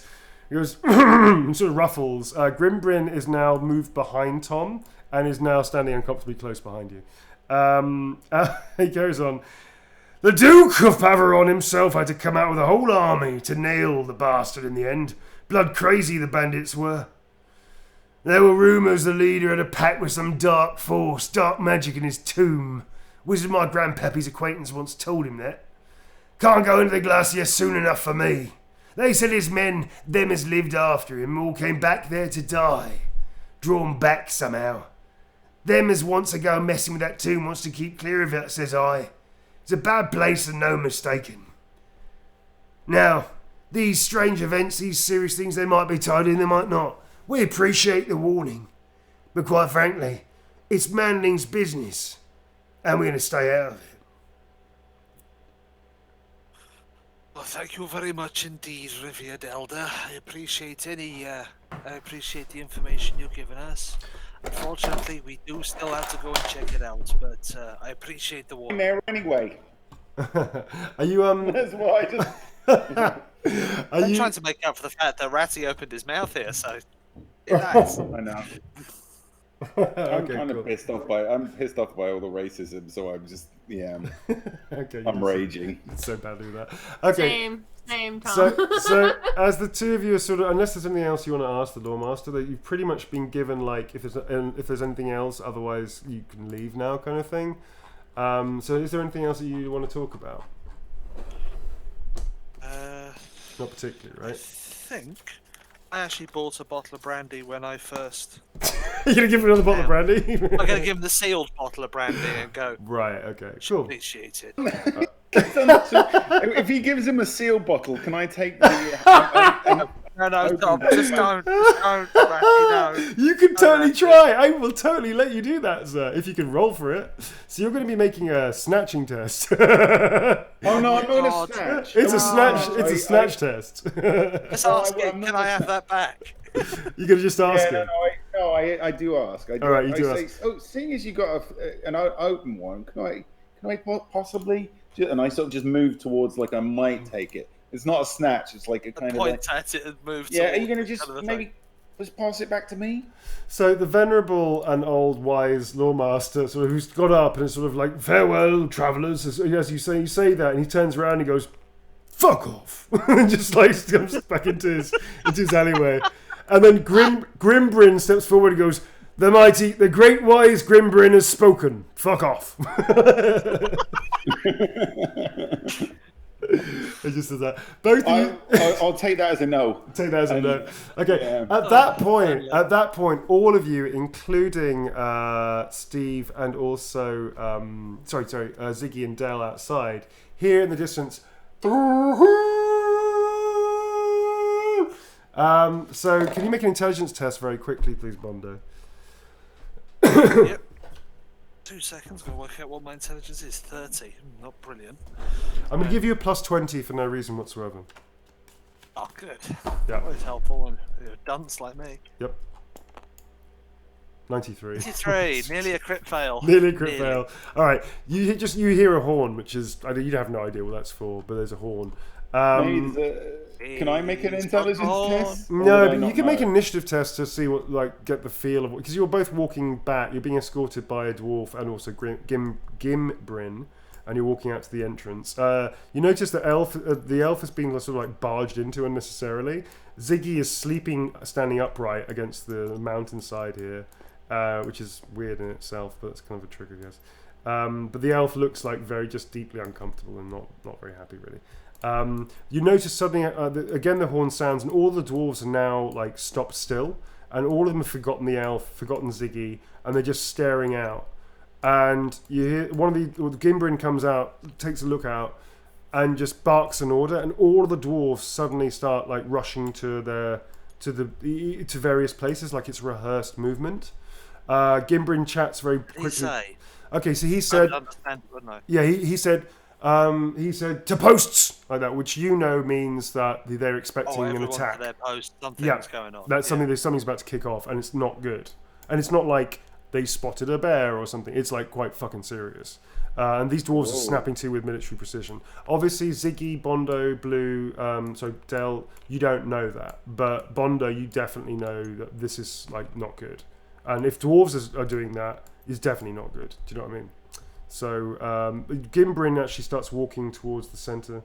Areas. Gimbrin starts walking towards the center of this little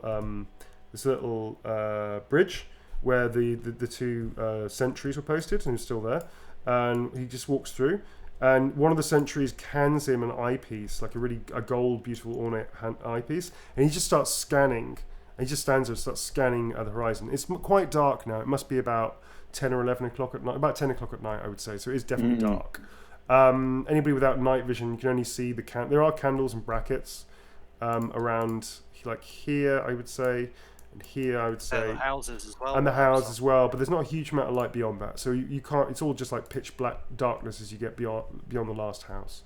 And again, you hear this from the distance. You do see a couple of dwarves that you missed, actually, that you didn't notice. So they must have been like sentry posts or something, or scout positions or something like that. And they are just fucking running flat out. Like they are just pounding the floor with their little tiny... That's really insulting to a dwarf. Stumpy legs. Their little stumpy legs. And one of them's got the horn, and he's sort of like and he's like in between, like blowing, he's just going like that, because they're just running is not their thing. But they are pelting it down towards over here. What do you all want to do, folks? I'm not sure if we've got Steve back in the chat or not. Steve, you here? I think Steve is in. Yeah, his ping's fairly good. Okay. I'm thinking I'm just going to ask Gimbrin, where do you want us? Yeah, I'm back. I'm going to say Ratigan says to Yeah, Bondo. we can hear you. Yes, we can hear you. Yeah.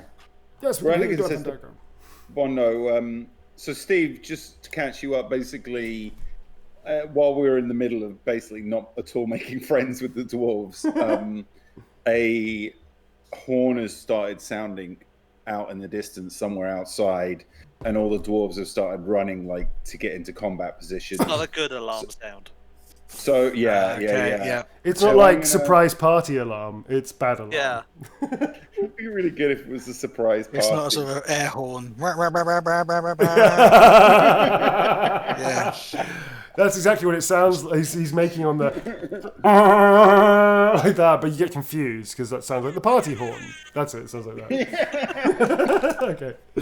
All right. So yeah, it's not that. What's he gonna say to Bondo? Maybe can you ask him what on earth's going on? Yeah, good idea. Grimbrin, what's that horn for? Doesn't sound good. Not sure. Something approaching. Sentries clearly running. But he starts laughing, but not in a good way. He says, I haven't seen them do that before.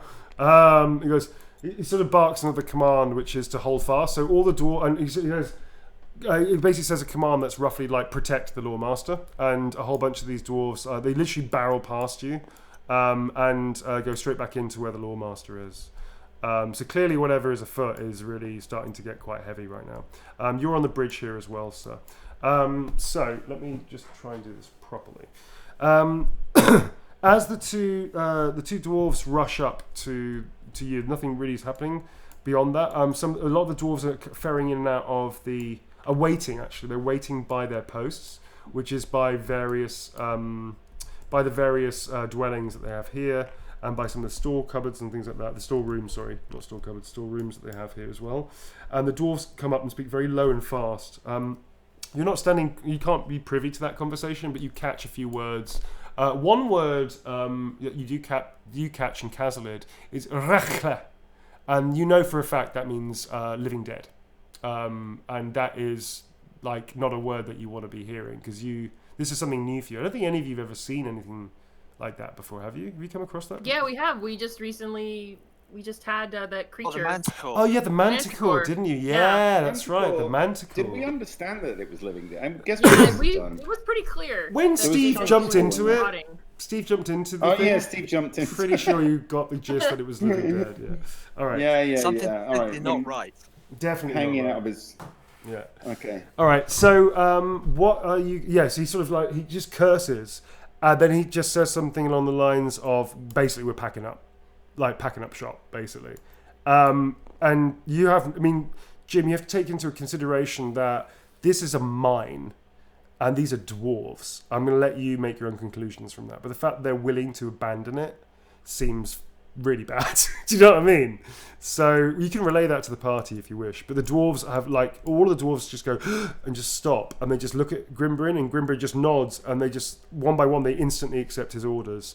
Another one goes off to get the Lawmaster as the others start literally running into the houses, kicking the doors down, and you see them ransacking their own places, like just grabbing what they can, kind of thing. That makes sense? So they're not even doing combat. They're just like getting the hell out of Dodge. Well, they're just getting everything of value, seemingly. But okay, yeah, let's get but out. you don't even need to make an intelligence test. But this is a dead end valley. There is no way out of this. You cannot, like, you'd spend a long time climbing up just to get up a little bit of the rock surface. You are at the bottom of a valley with sheer sides. So there is only one way out of this place, especially for the dwarves who are seeming like packing up and just carrying as much shit as they can. Grimbrin sort of like hands back the eyeglass to the dwarf and turns to all of you and goes, "Looks like you better get your weapons. We'll be needing you to get out of here. Stick with us close. Even the elf. Give her a bow back." He sort of spits on the ground afterwards, and one of the dwarves sort of... Oh, you want my help? Now's not the time, Blue. Now's not the time, Del. Sorry, Del, I interrupted you. Carry on. No, that's interesting. Del says that, and then Ratigan afterwards is going to say, "And you want our help?" He puts help in air quotes. Yeah, because you're not entirely sure how air quotes work. I love it. Okay.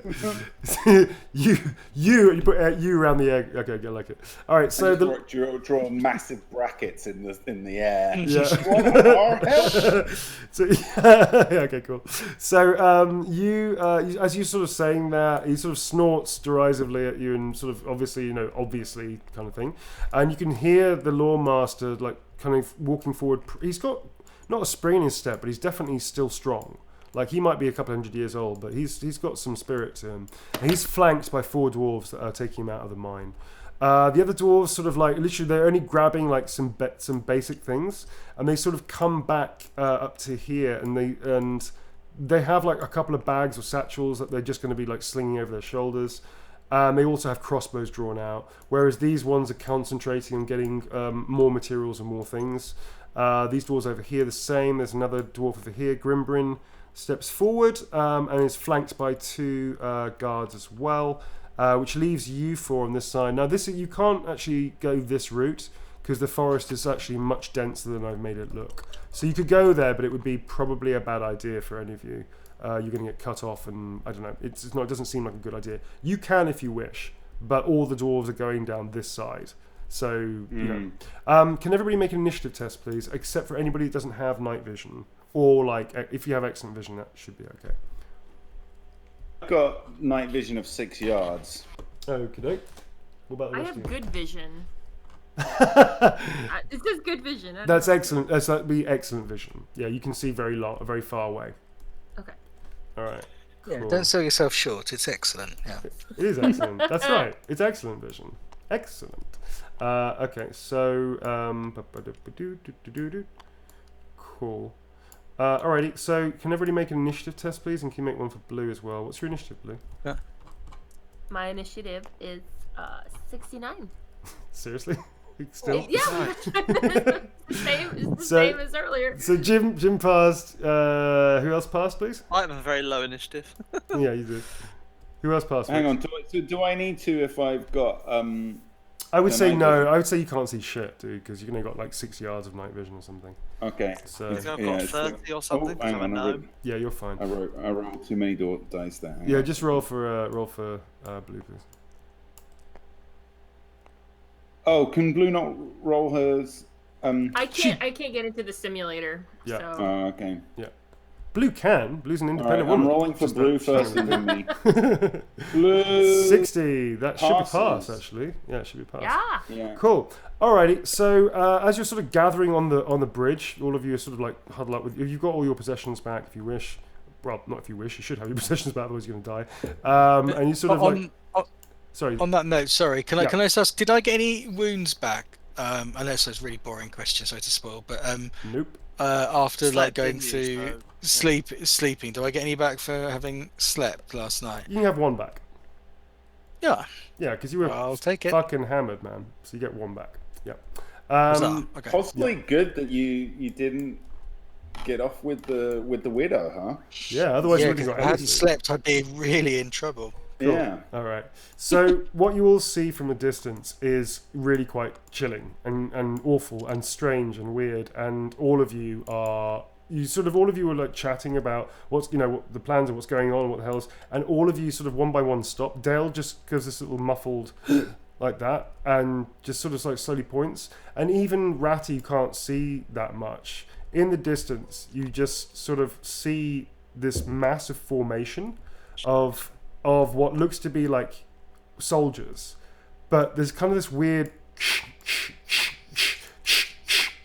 rattling as they're coming forward closer and closer and closer, and there's something eerily weird about their movements. Their precision is like almost absolute, until finally you realize that their bodies, their skin seems to be shining off the light. And you realise that it's because they have no skin. It's like all you can see is bones. And these are skeleton warriors of just stomping towards the campsite.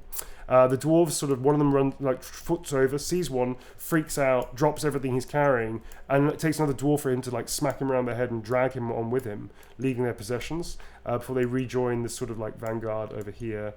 The other dwarves are now moving the Lawmaster out towards where you are.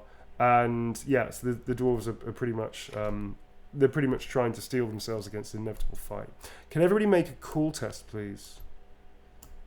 Cool. Cool test. Cool. I'm cool. I'm here. I'm hip. My cool is 69. I passed with flying colours. You passed with flying colours. 84. Oh, I fail. Bondo fails. Okay. Bondo breaks you need it. to Little warm, wet feeling down one of my legs. Sure thing. And you just need to roll for Blue as well, please.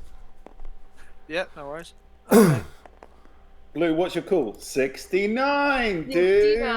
34. Easy pass. All right, 34. So everybody passed apart from Bondo. Bondo, you see them and you just get this weird flashback.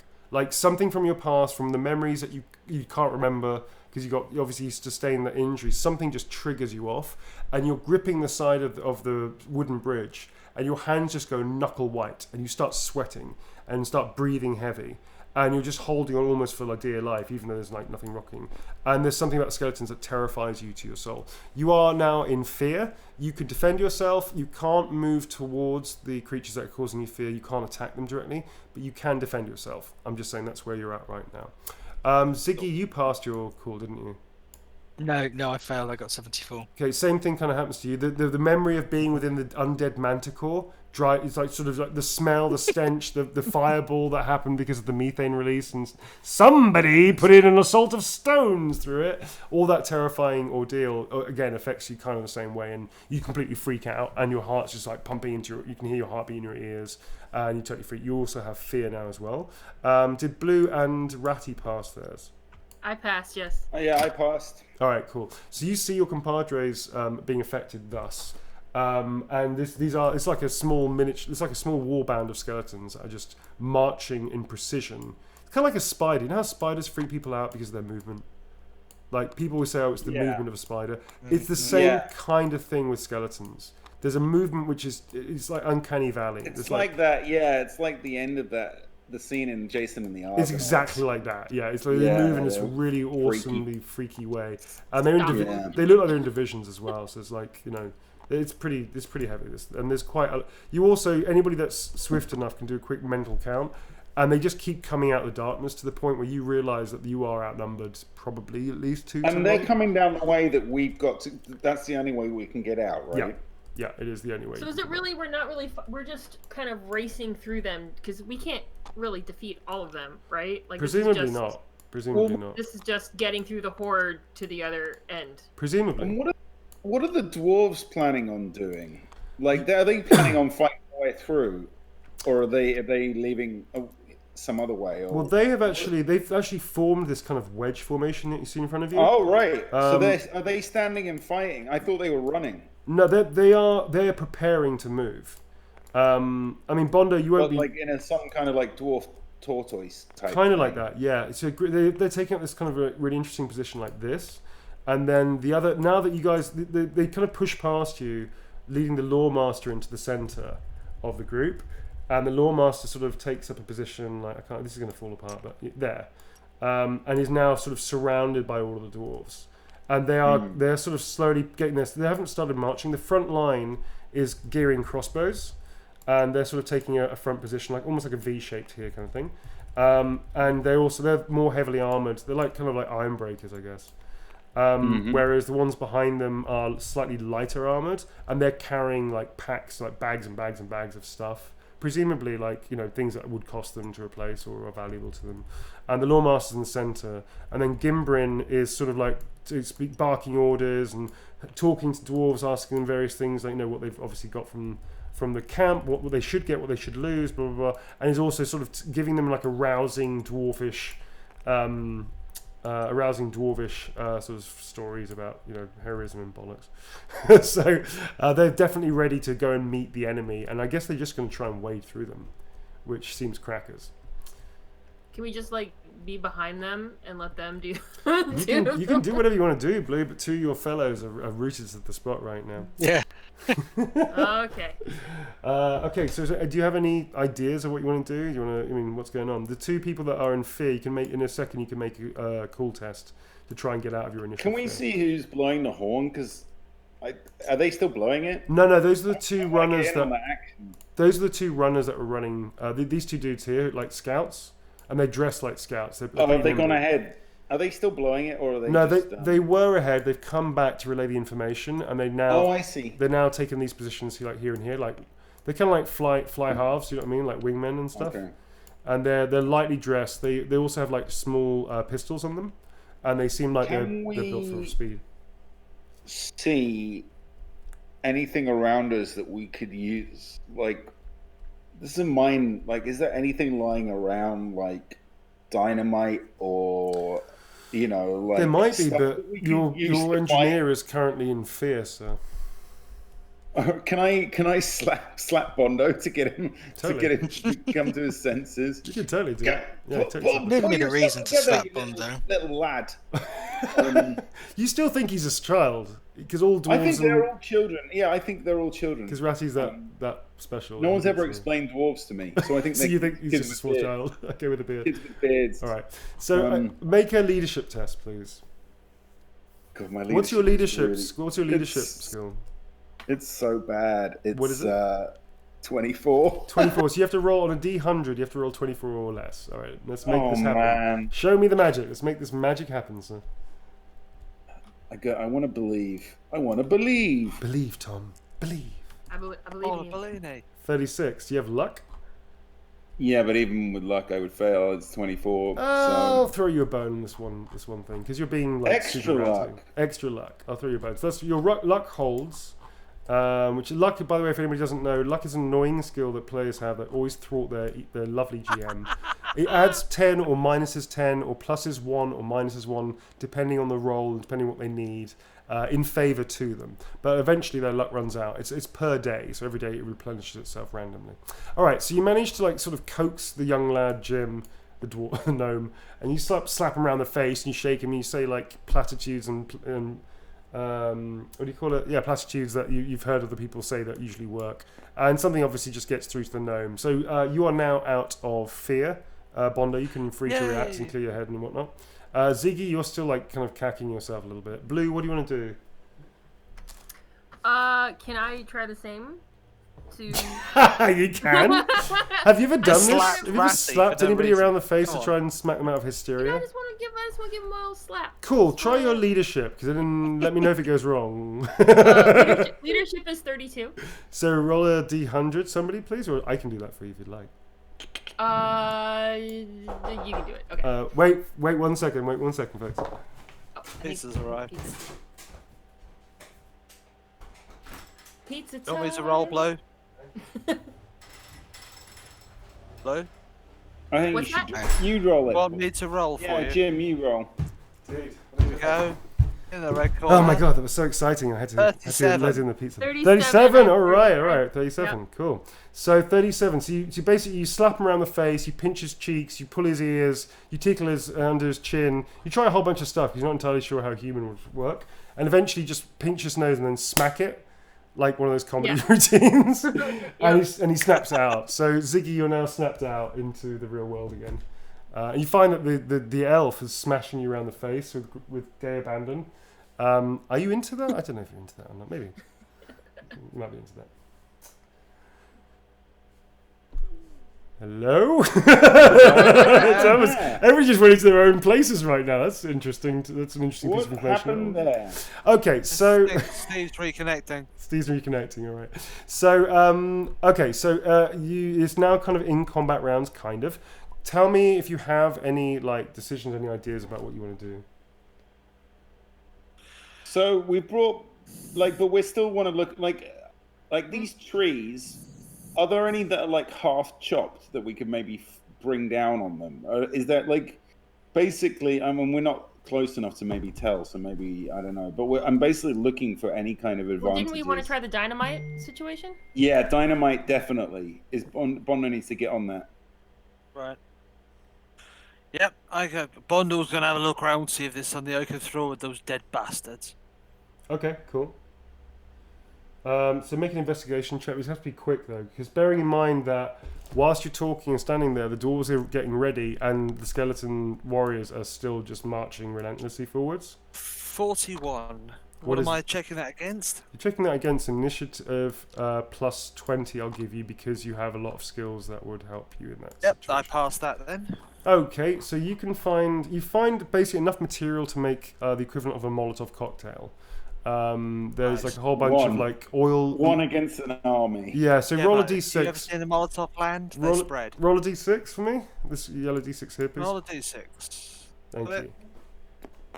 All right, so you one. Yeah, okay. So basically what happens is you find all this material with a whole bunch of bottles, and as you start making it, Ratty comes up to you and goes, "What are you doing then?" And just like you drop a whole bunch of oil. So you start again and goes, "That looks good," and you drop it again, and it basically just keeps like getting in your way until eventually you manage to make a Molotov cocktail and realize you've spilt most of the other ingredients and whatnot.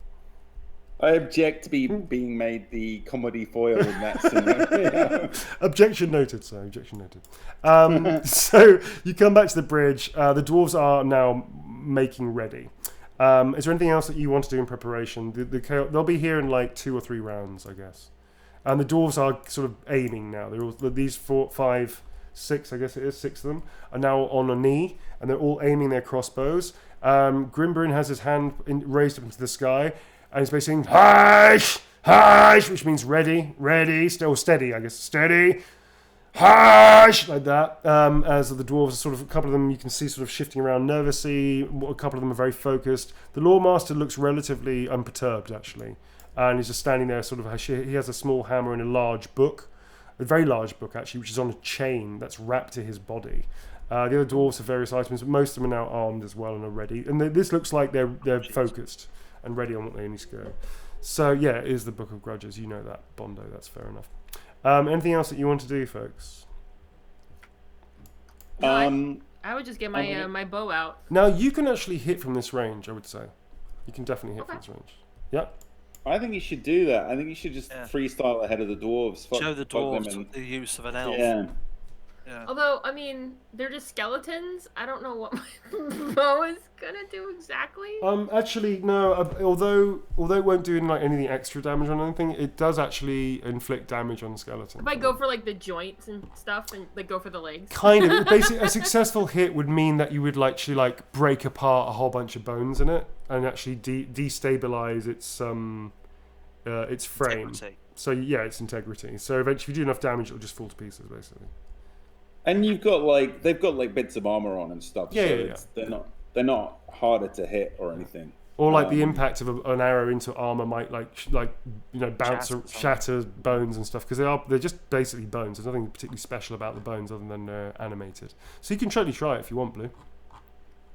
Yeah. All right. So, and is there anything cool you're gonna do? Because I feel this is gonna be a really cool shot. I don't know. Get that feeling, huh?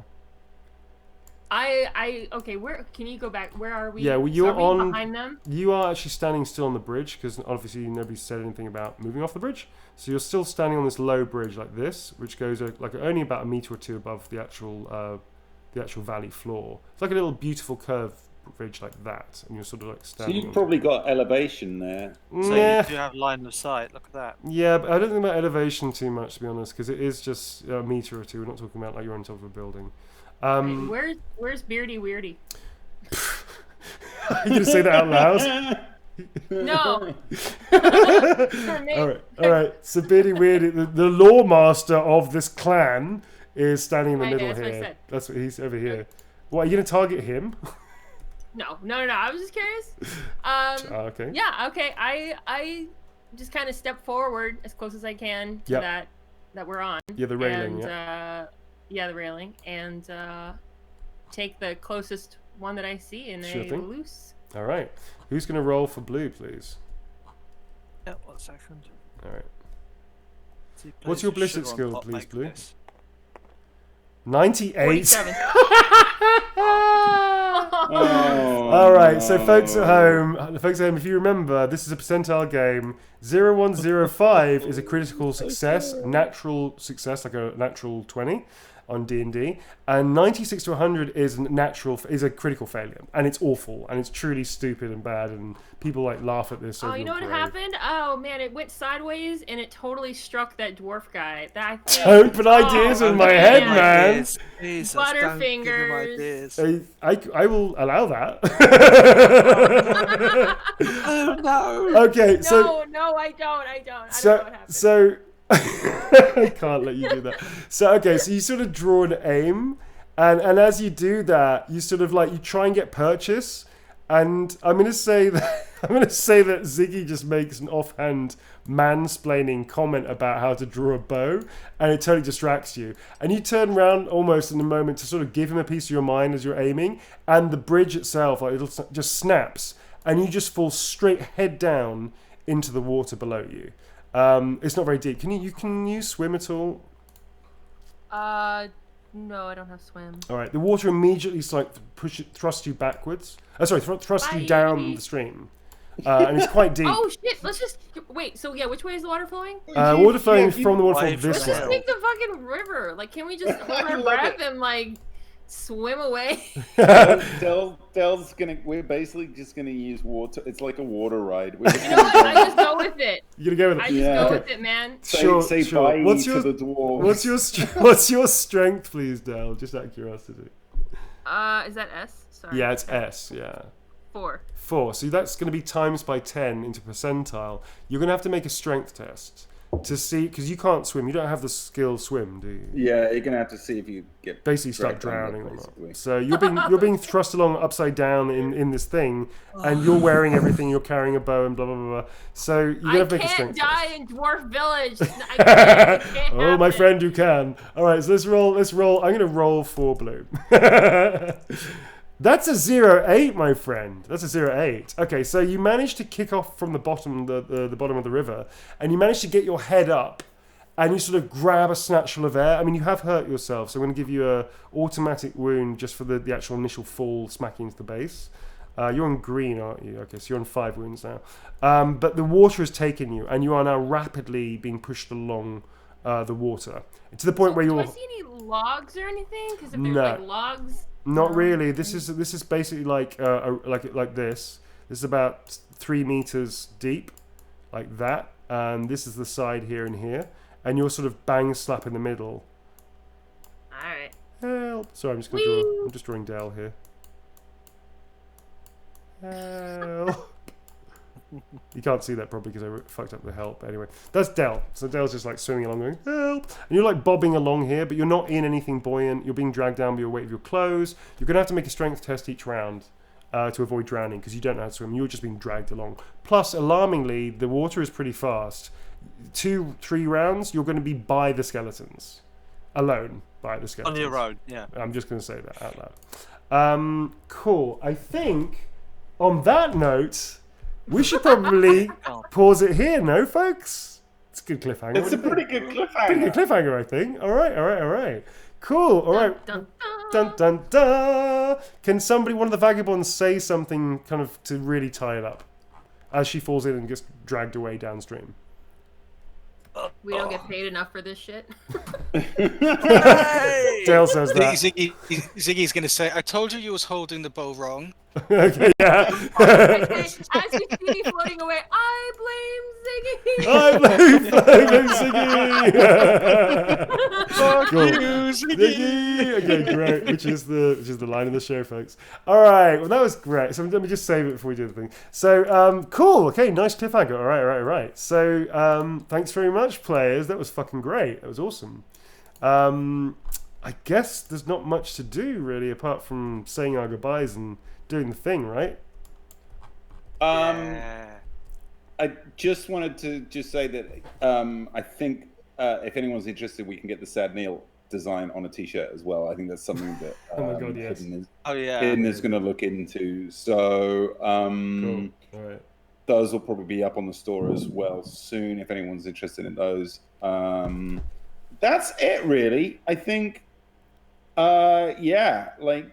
Apart from that, or some of us will see you on Saturday. Nice one. All right. For some movies. So thanks to everybody good. thanks to everybody in the community for joining us. Thank you very much to our mods as always for looking after us. Thank you very much to the Vagabonds for kicking ass and taking names even if it's their own. And just to say, folks, I'll be back on Tuesday and Thursday this week. Tuesday we're going to try and do a new playthrough of I don't know what.